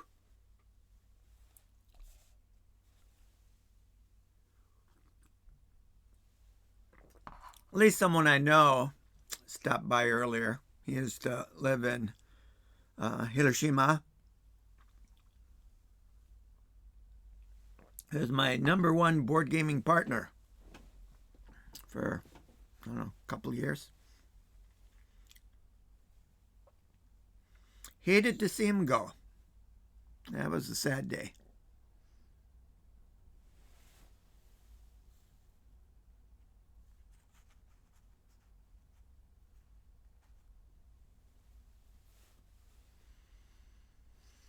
Okay. Anyways, who do we want to start with? We usually want to start with the captain.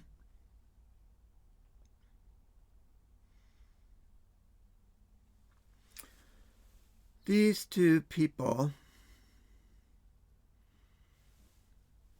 are closest to those 2 tiles. So I think that's what we're going to need to do. Let's do this one first. The harder one, there's no line of sight. I guess there's line of sight from here.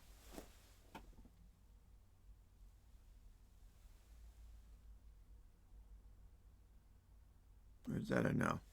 Maybe there's not because of that. Anyways, we'll see what it is. See what it is first.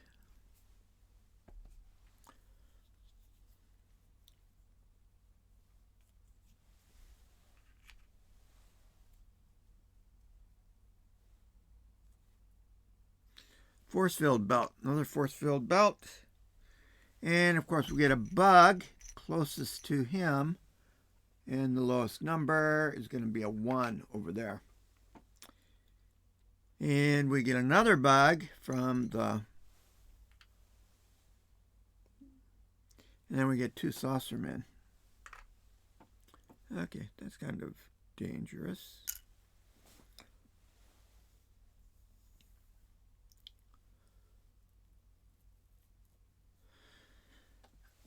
Well, I think first thing he needs to do is he needs to move to the spot so that he can use his long-range weapon. He doesn't have any short-range weapons. So he's going to have to deal with this guy later. So he is going to roll 5 dice towards the bugs because they're bugging him. So let's get rid of those bugs. Extermination! No hits. And he only has one more go round. So this time he's going to shoot at the saucerman in. 1 hit. And he is going to give an extra to the professor.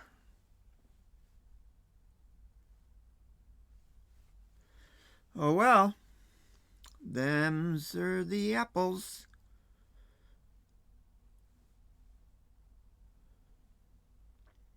Okay, I think Lance is going to go last.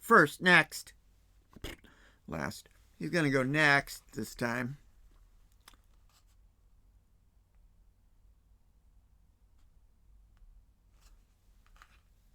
Maybe not. Maybe Professor will go next, as we've been doing.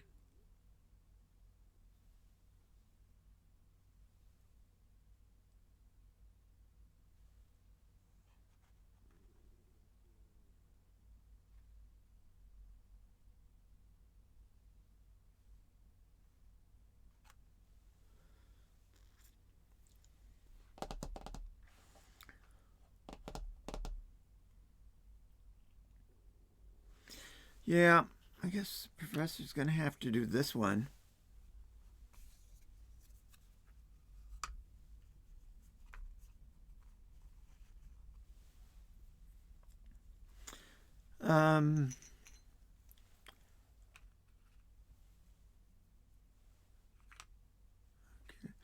The closest one, lowest number, is this space.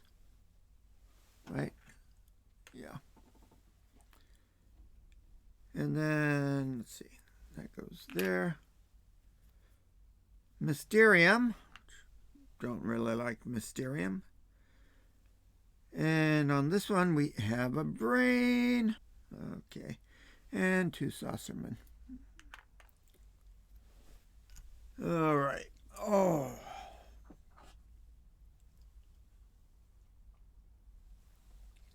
I think I need a new chair. Kitchen chair doesn't cut it. Not for comfort, not for lower back support, which I need. My back is feeling better. Yesterday I was in a lot of pain. Showed it during the stream because when you get a spasm or a pang, it hurts. Stabbing pains. Today it's sort of a dull pain. So not so bad. Anyways, we have the professor who's going to use her extra action point to target the brain. Of course. It's the only one who can knock out the brain. 1 hit. And then another action.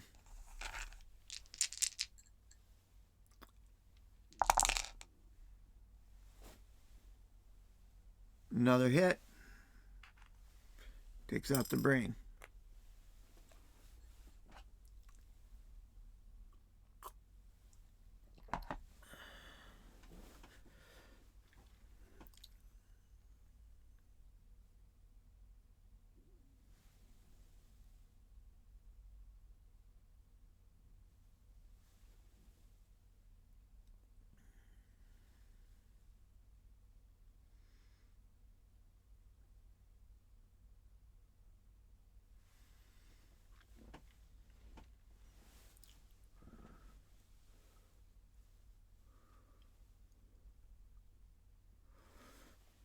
Checks.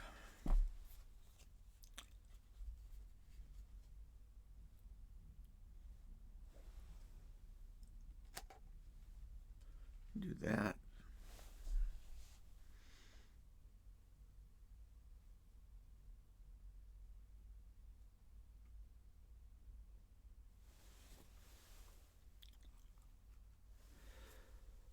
Oh, the last active action point. Gonna shoot these guys again. One hit. Well, better than nothing. Okay.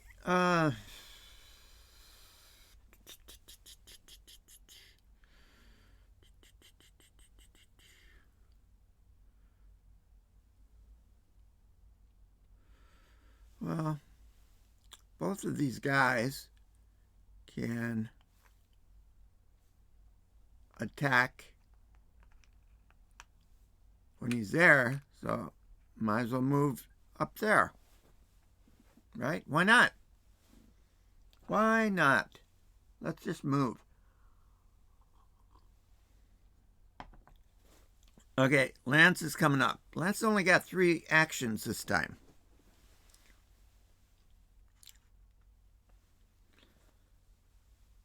First action.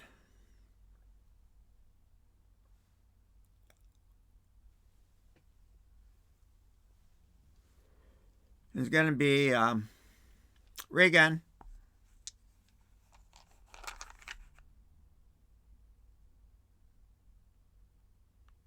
No. First action is going to be atomic rifle at those bugs. Too many of them. Just too many. Oh, before we do anything, let's open a tile. Okay. Now he's going to open this tile.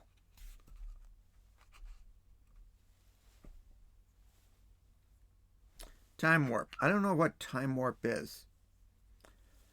And of course he gets a bug. Closest one to him is his own space.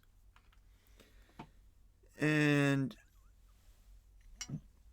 gets another bug in his own space. And not that space. Yeah, in this space, because that one. And then this one gets 2 saucermen. Okay, just what he needed.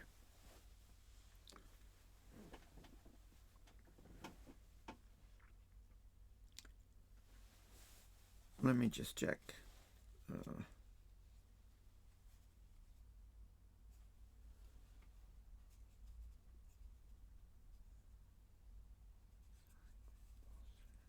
Time warp. Oh, re-roll any dice. Time warp's over here. That'd be good. Sonic repulsor. Time warp. Sonic repulsor. Push one figure. That's good. And that's that. What else we got? Force field belt. Another one. Okay, that's good.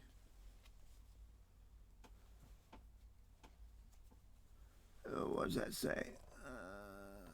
Strange glowing orb. And the goggles. X-ray goggles. X-ray goggles. Strangely glowing orb. Didn't we see the inverter? Invisibility device. Okay, that's there. All right, put those on the bottom where I can see them easily. Huh. I don't know. All right. So he hadn't used any of his actions yet.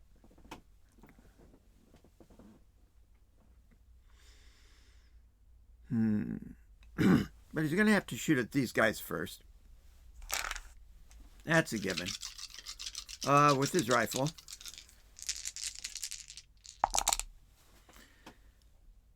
Okay, so he gets a 1. Bugs overkill, he gets 1. And then he gets to use his own overkill to kill one that's close to that one.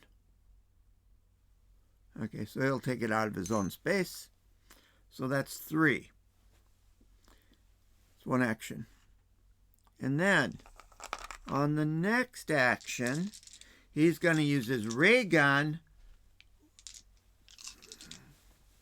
pulling that out of the holster gives him an extra dice. You know, he's got that quick draw thing. Let's hope it's lethal. All right, don't pull it out too fast. You won't be able to sight your target. Which is what happened. He got nothing. Nothing. Zip, zero, none. Okay, so that was that.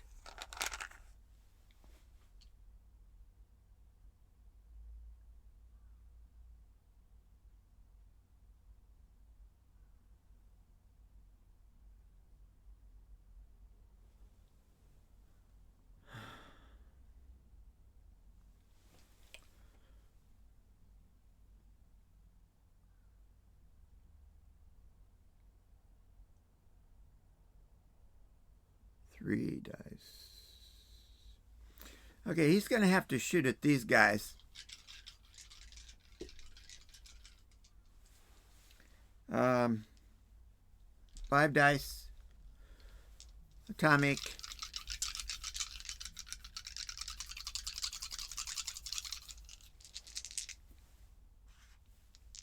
Atomic rifle. 1, 2. Okay, so he knocks 1 out. And then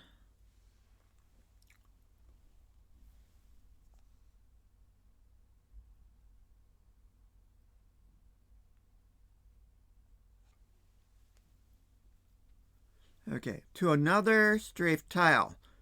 He targeted them. This was strafed. So he can take out this one because it's next to another strafed tile. Oh boy. Everybody's done. He did that non-combat action. This comes back to him, and this goes over there. Okay, let's go with Saucerman first. He moves. Now, he's got 2 choices. He's going to go one with the lowest number. So he's going to move to shoot. Okay, so let's go with this guy first. 2 dice. Nothing. Let's go with those 2 guys. 2 sets of dice. Nothing. We got a thrall in each of these. Do this one first. No hit. Do that one next. 1. Got 1 hit on the captain. Okay, now,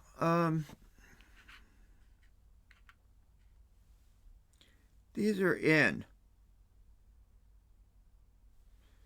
These are close. They want to join together. They head for the central spot, which is here. They're equal distance. So using 1, that gives this group a 2. Moving 1. That gives that group a 3. And then they have 2 targets. They're going to move to the closest one, which is here. So they have a dice roll of 2.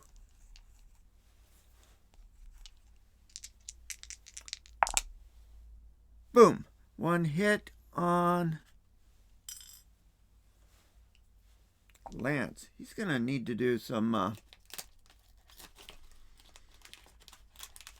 health point increase.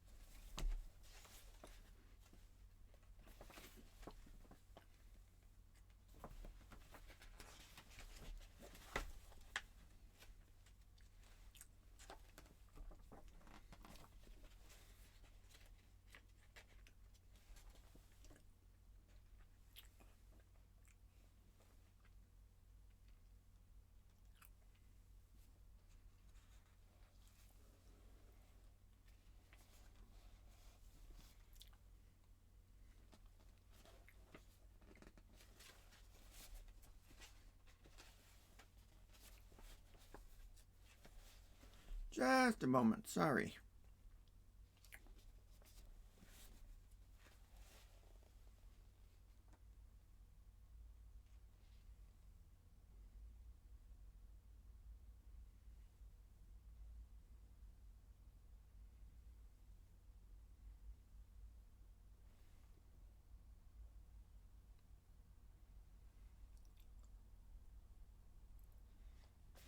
Healing is an IQ action. That's interesting.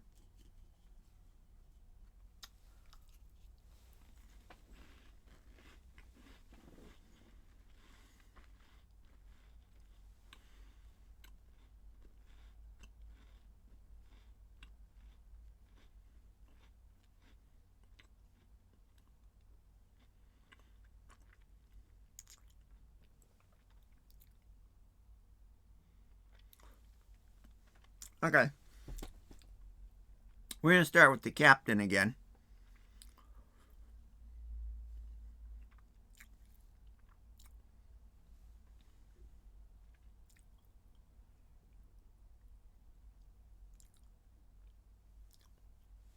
And he's going to open this one up.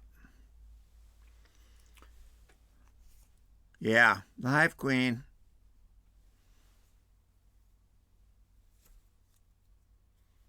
Telepathy Band.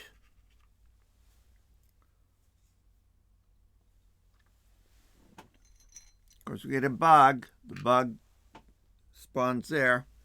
We get a leader. And we get 2 aliens. We don't have line of sight to that space because it's surrounded by hatches.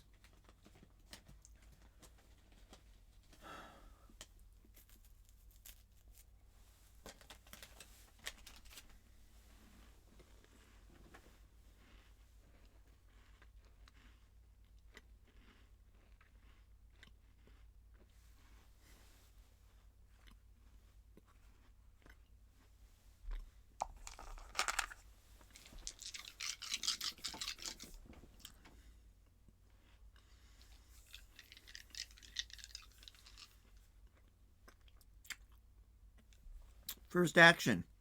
It's going to be shooting at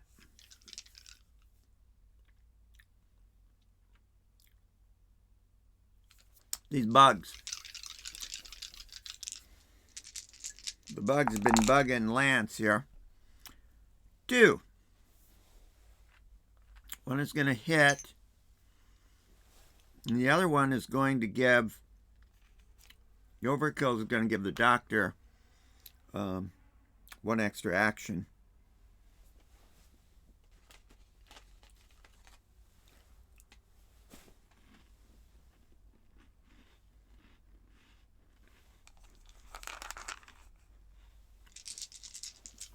Same thing.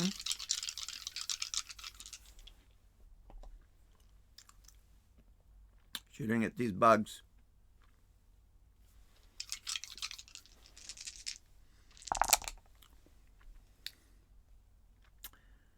Zip 0 none.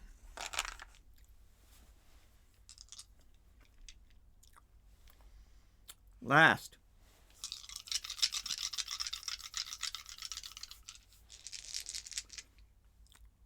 Shooting at those bugs. 1.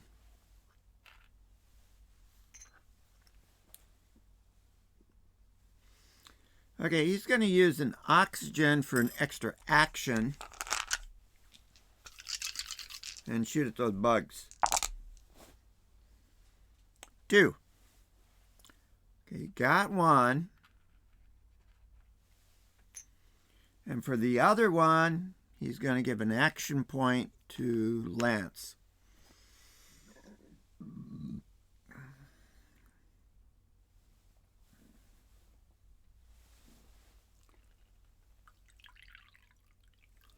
Alrighty.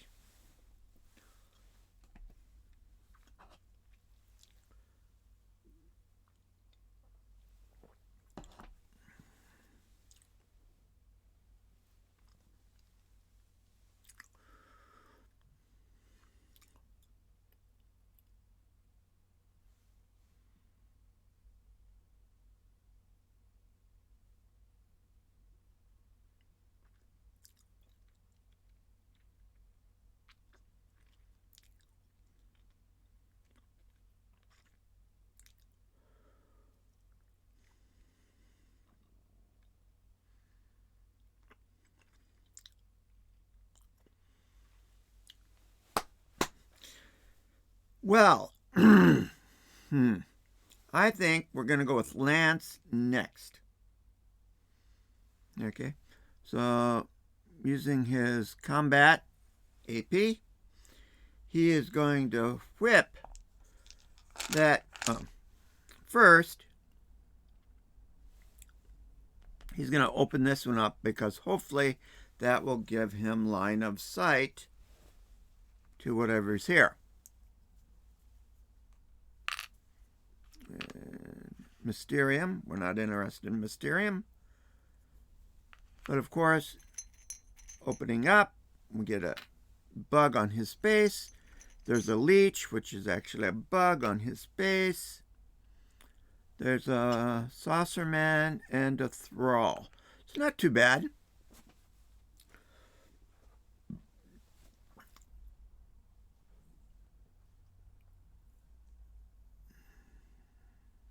Yeah. So can't. That would have been good. 3 hits, but it wasn't an appropriate roll because we hadn't turned over that tile yet. Step by step. Step by step. Here we go. Come on. 1, 2. 1, 2 is not bad. Okay. 1.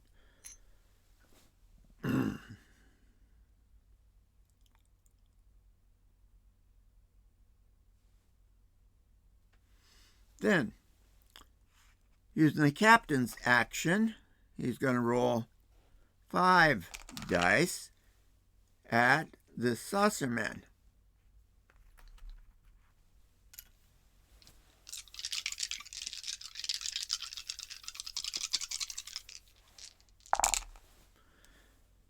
One, 2. He got 2. So hits this guy. Then using his own personal overkill, knocks out this guy. Third action. This time using 5. His ray gun's already out, so he doesn't get the bonus. He's going to use 5 on the bugs in his space. 1 hit. The overkill, he's going to use his ray gun to move. Free move. With his last action point, he's going to pick up that Mysterium. He doesn't need it. He's not going to use it, but he'll pick it up. With his last action, he's going to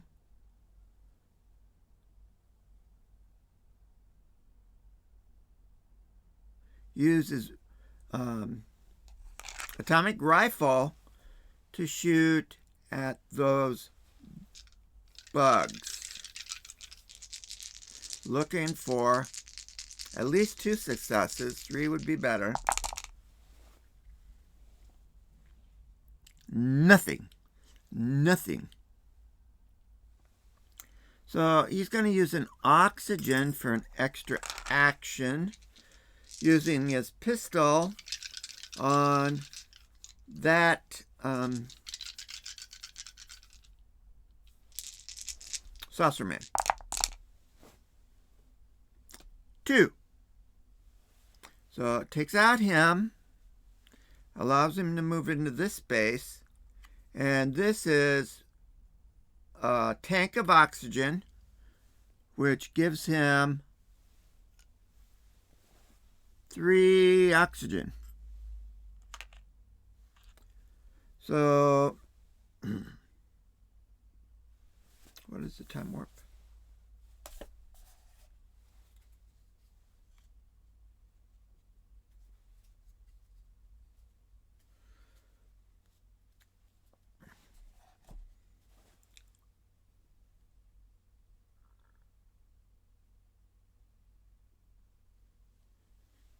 He's going to use 2 of those oxygen to move 2 spaces and pick up the time warp. Okay, so He's basically had one oxygen.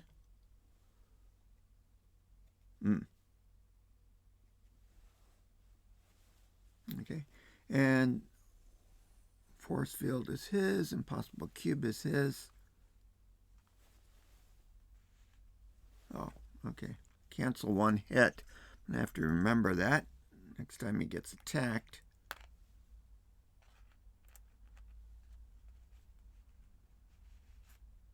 Well, I tell you what. I'm just going to put cancel one hit or 3 times. He's just going to put that into his actual hit point space. That way we get to take this card off the board. You know, it's just like the initial cards we had and in terms of our equipment, we had extra oxygen tanks. We just put them into our oxygen box here. We're just going to do the same with the force field because it saves you from taking a hit. Well, that's what hit points are there for. So we'll just put them in there. And that means he's got these 2 things.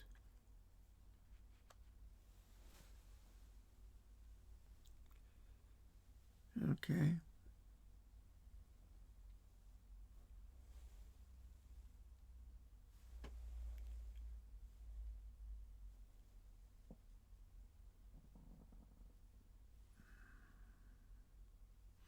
Yeah, I'm not going to use that yet.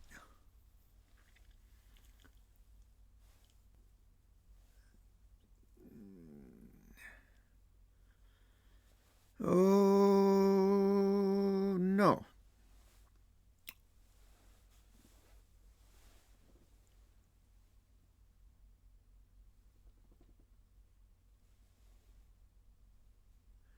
In range and line of sight.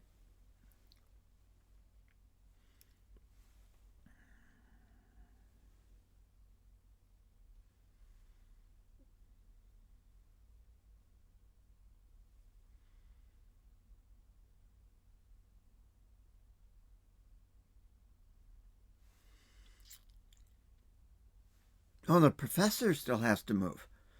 Oh, okay. I was worried.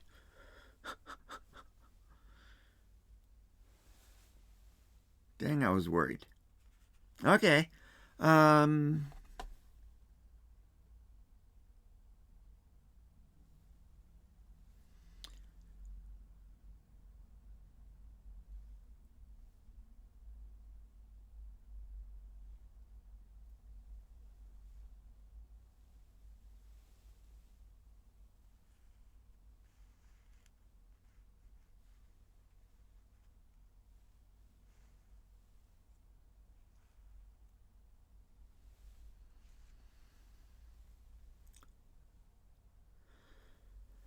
Okay. It's going to use this non-combat action. No, maybe he won't do that.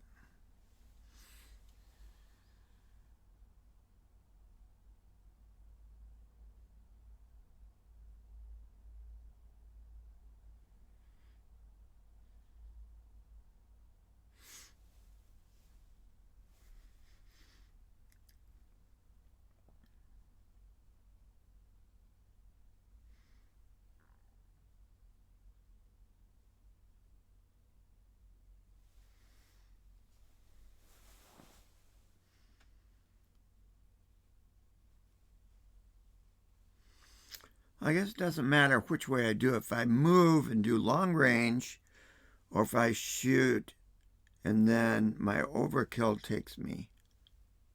Move, long range, overkill opens, shoot.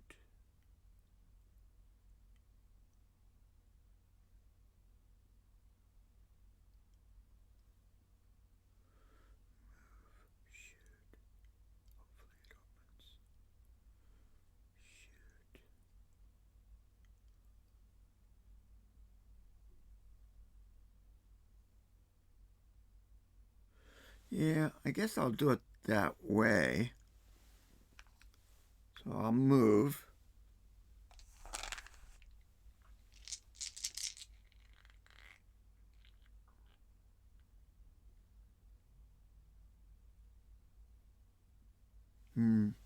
No, I think I got to use the ray gun. Okay, so the captain's action point, using a ray gun to shoot at this guy in my space. 1, 2, 2 hits. One hit will kill him. The other hit will move me. Now, using non-action point, I'm going to open this hatch. Then, using an action point and my atomic rifle, I'm going to shoot that leader. Oh, I haven't turned something over yet. Okay, so everything I've done is already done. Okay, 2 things done. I'm going to turn this one over. And, oh, good. Nothing to Saucerman, Thrall, and then it's going to have 2 bugs over there.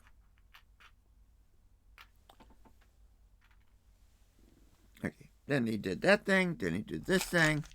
Now, he's using his 3rd action to shoot the leader. 2. Hits the leader.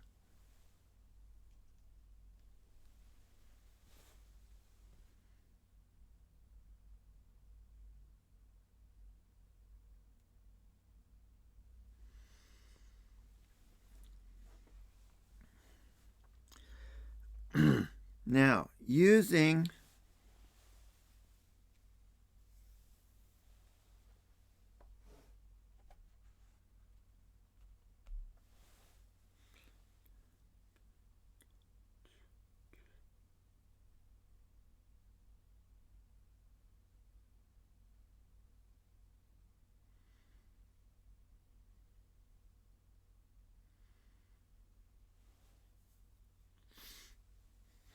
I'm going to use the rifles things to move him 1 space.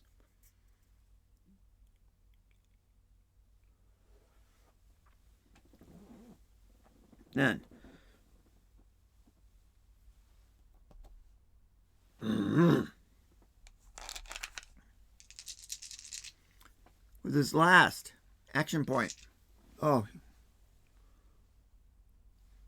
force field belt.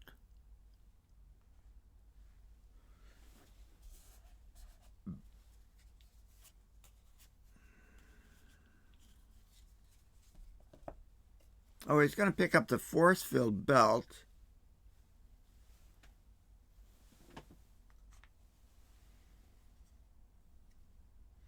And we're going to do the same thing.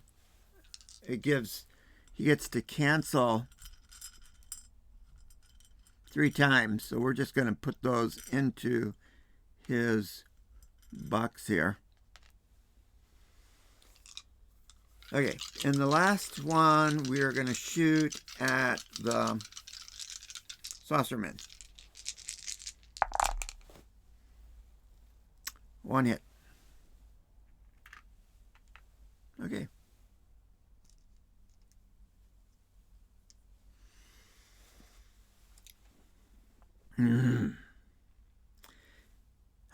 Lots of stuff's going to happen.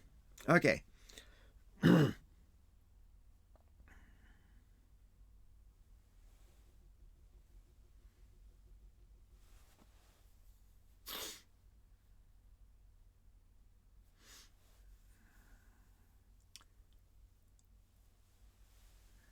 Ray gun guys. He's going to move 1.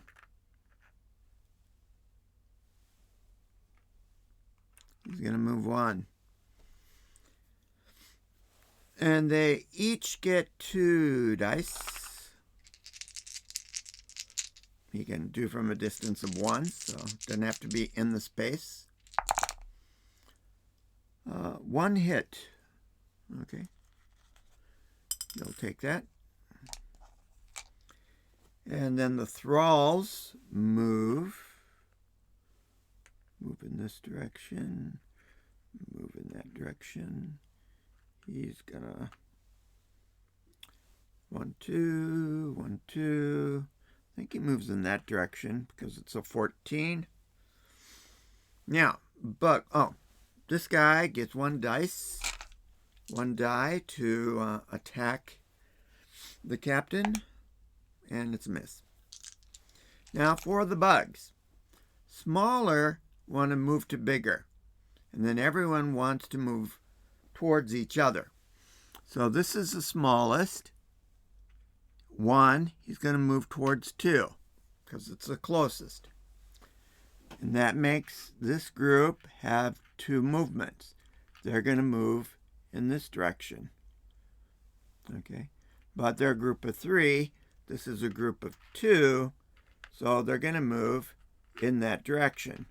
So 1, 2.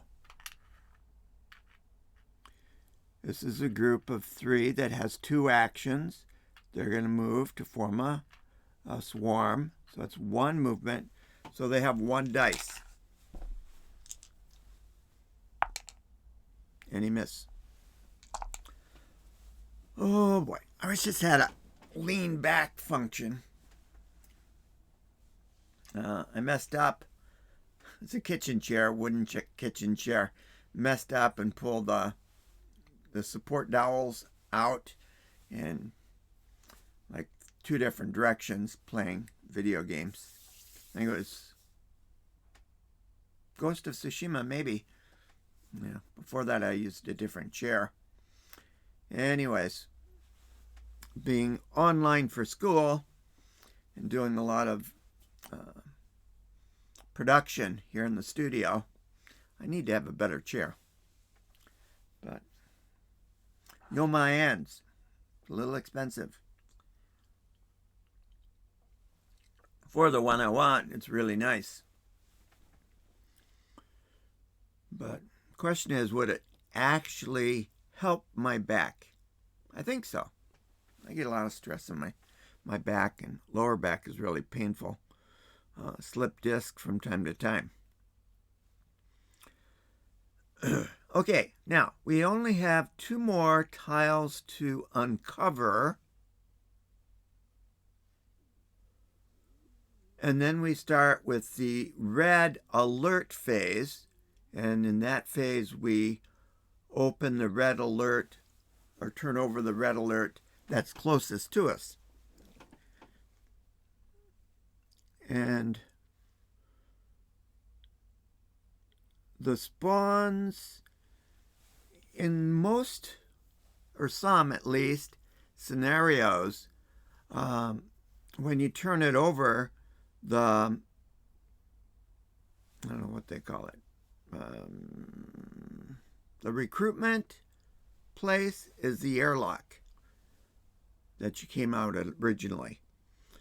But I put these out so they would be surrounding the airlock, and that gives a little more movement kind of to them. Now, only a little less than half, 40% maybe, of them have a call for alien spawn. Some of them are nothing happens. So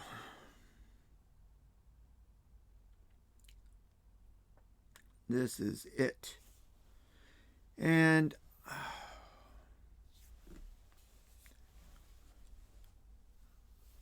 I don't know. Oh, this open hatch comes out. These go back.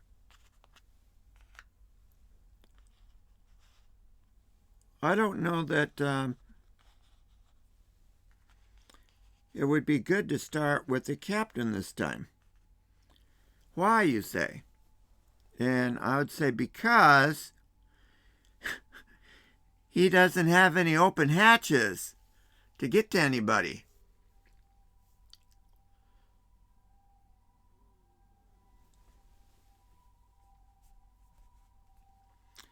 So one of the functions of the professor is he can open hatches anywhere.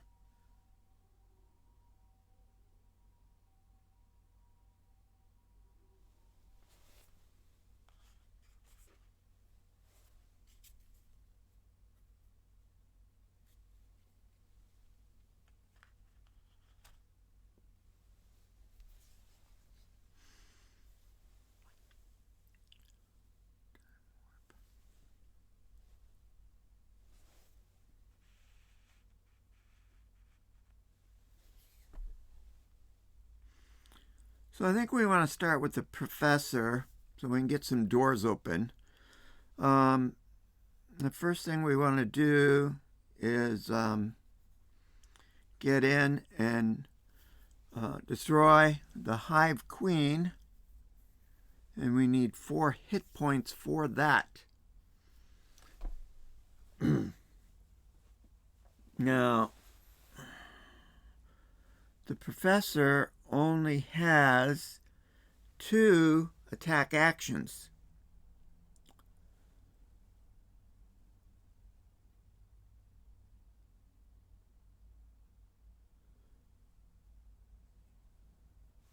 Now, he does have some extra oxygen.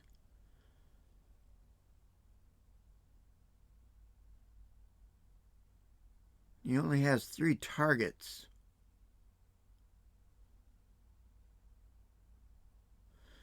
And he's going to have to open this one. One more. Okay, does have a vent, but vent doesn't mean anything now. It also has some oxygen. Okay, so we get 1 bug up here because everything spawns there now. We get a bug, and we get 2 saucermen. Okay, more targets. Oh, I'm sorry. 2 saucermen go there.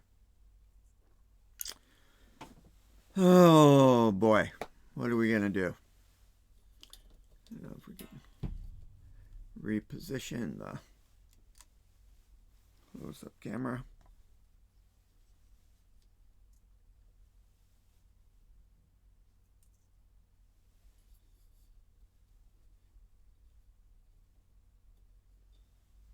Fortunately, we got some glare.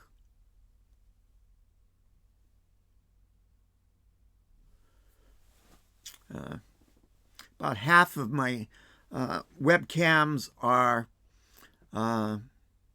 more than half are autofocus only.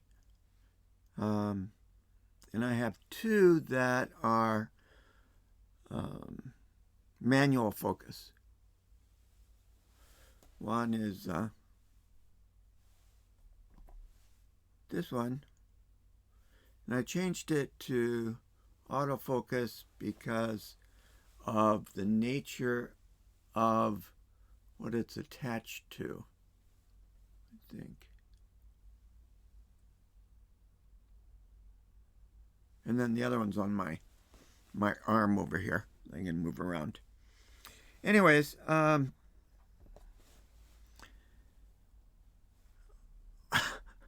think it's probably best to shoot at these bugs first. And I'm going to take Sarge's advice and add 1 more dice to my attack action.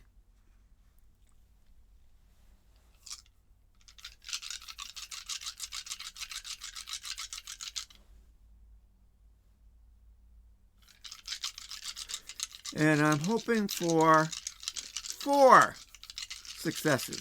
4 successes out of 6 would be wonderful. Come on, save me. I got 2. Okay, with 2, I can kill 1 bug. And then I'm going to open this hatch so that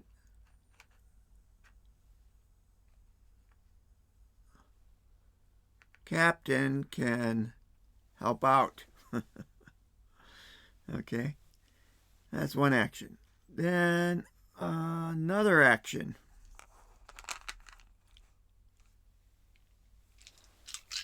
Attack action against the same bugs. I still would like to have 4. 2 wasn't bad. 3 would have been better. But 4 is what I want. 4 is what I want. 2. 2 again. Okay, so I kill 1 bug. And then I'm going to use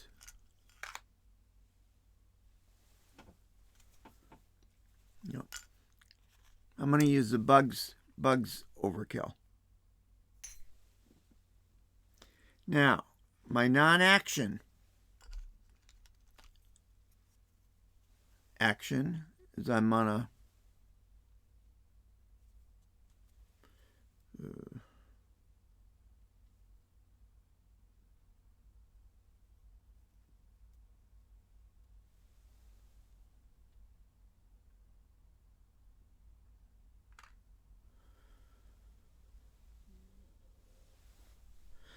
do I want to do that? Or do we want to do this? Maybe I don't want to do that. We're going to have to just wait a minute on destroying the hive queen.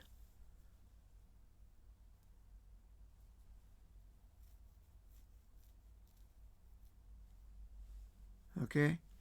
Now, Captain is going to jump into the action. He is going to shoot at this guy.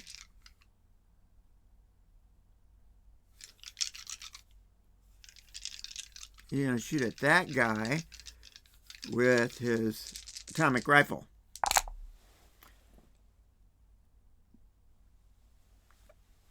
Dang, that just takes the wind out of my sails. Second action, same thing. He's shooting at that guy.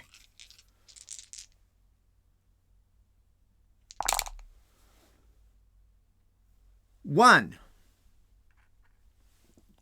Not what I wanted, but we'll go with it.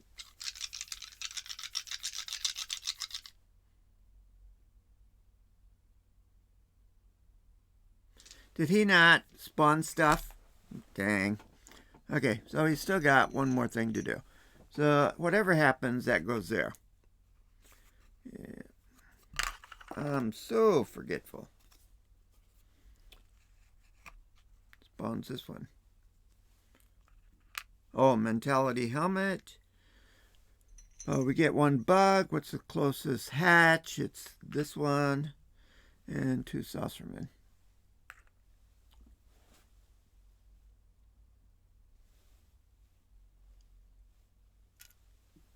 Okay. Anyway, now, still using his atomic rifle on his last action. He's going to shoot at those guys.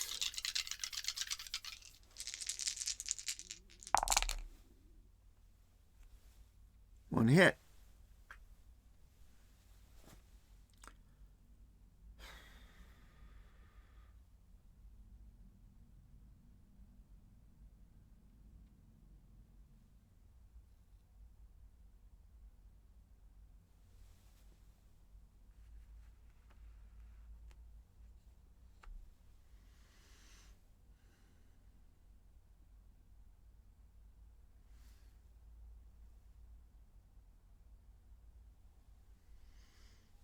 Okay, he's going to use an oxygen.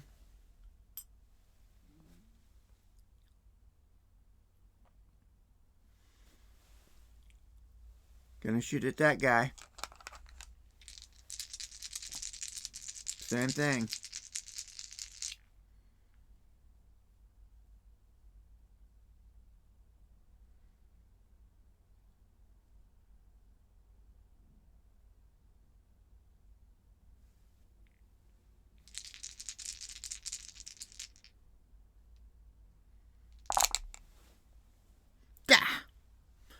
1.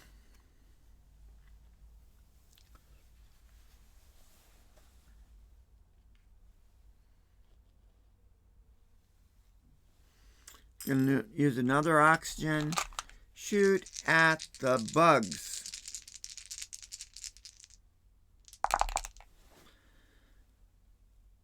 1.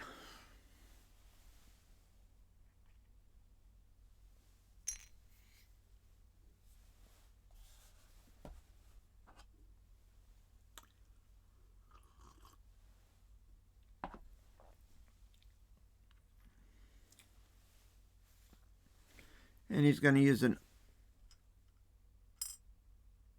Does he want to use an oxygen for that? Maybe not. The professor has a lot of hit points. 2 dice. 1, 2, 2 dice. So 4. Yeah. She can take 4.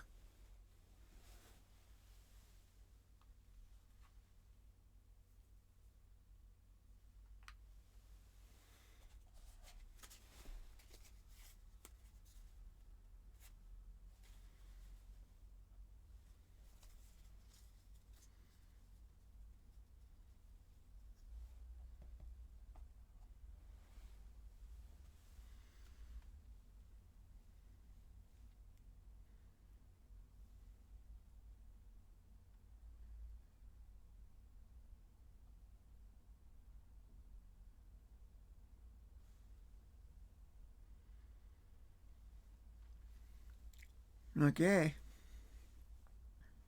I guess it's up to Lance. Okay, so Lance has to turn something over. It's red alert time. Okay, we get a red alert here.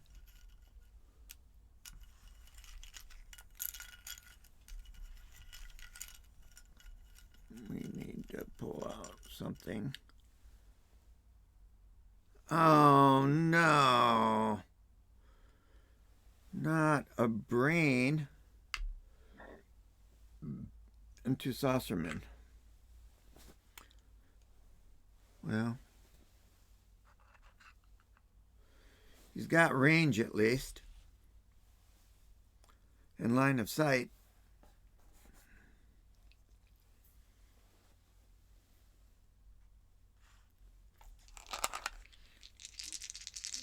So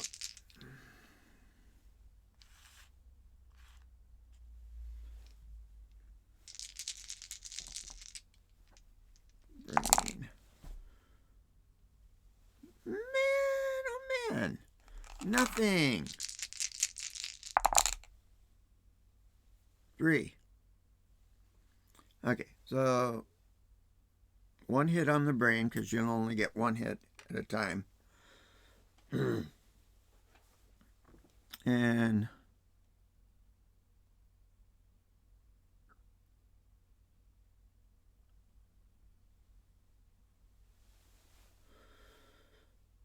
I guess this is adjacent. You knock that. Actually, that's not a good idea. They gotta spawn, or they gotta swarm. So let's not use that one. We can use the push away. That would be good.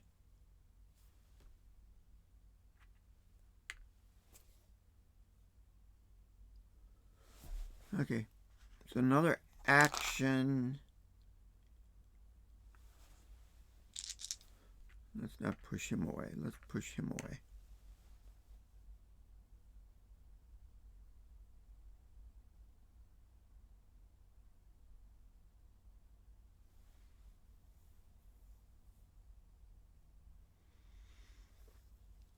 Is that what I want to do? Because he can shit on. I don't want to do that one.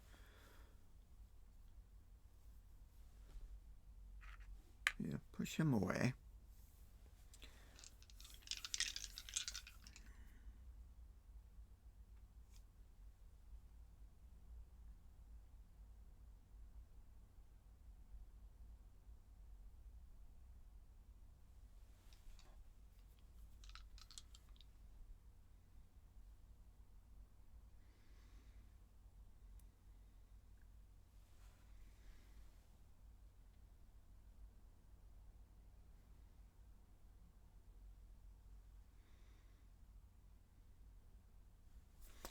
got to shoot at the brain. Whatever happens, he's got to shoot at the brain. Okay, he got killed the brain with the first success. Second success, let's say he pushes this guy away. And I don't have to kill him right away. Then we're going to use oxygen to open this hatch. We're going to move through the hatch for another oxygen. Pick up the mentality helmet. I think it just keeps you from being affected by... Why are these all mixed up?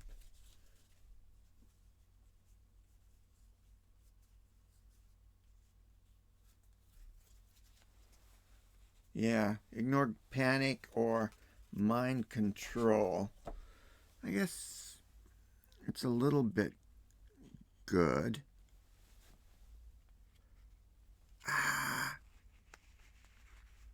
That's what I should have done. Is use this thing.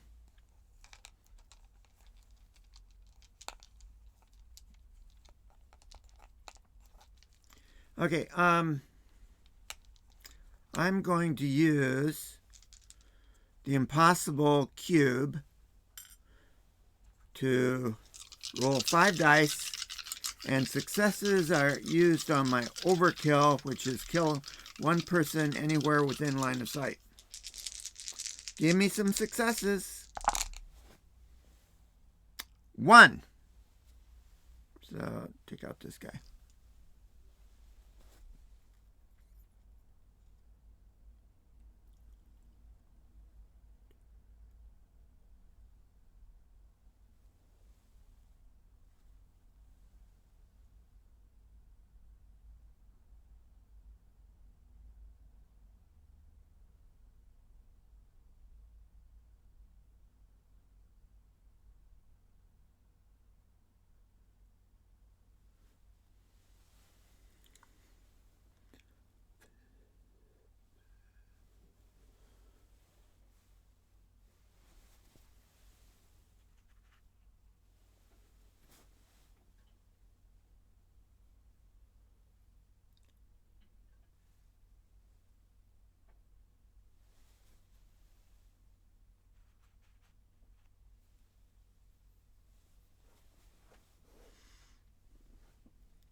I'm going to use that last impossible cube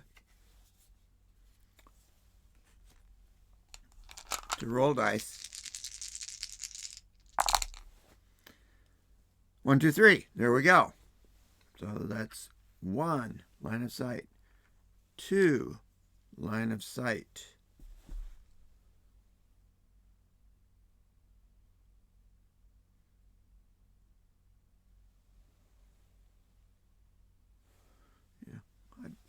Don't think he's line of sight. I think that one would be line of sight, but not this one. Okay, so that's 2 kills.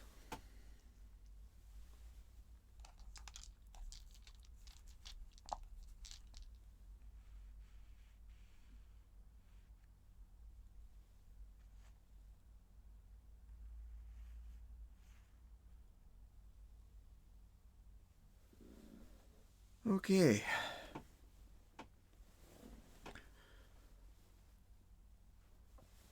All of these, oh, they're there for now. These guys have 2 directions they can go. Oh, wait a minute. Yeah, he's closer. They're going to go to the closer one no matter what. So they're going to go there. Him, he can't go through a thing anymore. These guys are going to go wait a minute. I guess, ooh, they're close to him. Oh, I didn't think about that. So they're going to go here, and they're going to shoot. All right, 2 dice each.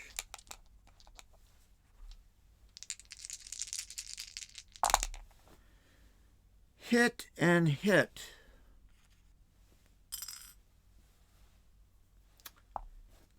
Not good for me. Not good for him. Okay, those moved. He moved. Sorry, he didn't have to move. Oh, he gets 1 dice. Uh-oh. Hit. Boom. That's it. No more hit points. It means he's dead. Dang. Well, what can I say? I don't know. I think it's a pretty well-designed game. Scenario.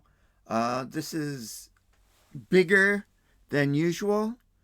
It probably has 2, 4, 6, maybe 8 tiles more than usual. Usual be right. Yeah, would be this. It's 1, 2, 3, 4, 5, 6, 7, 9.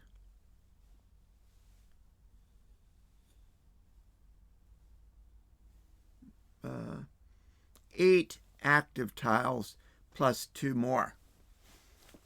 Sort of non-active tiles.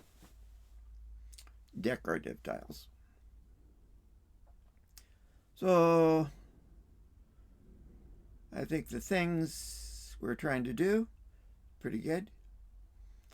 So I might leave this up. I have class tomorrow. Probably do it after class. And then do my school production work on Friday. So I might do the same scenario, but reconfigure the tiles and the items on the tiles, but keep the same rule set. So that's it for us today. If you're watching this on YouTube video, thanks for doing that. Check out my other stuff. And that's it. Thank you very much.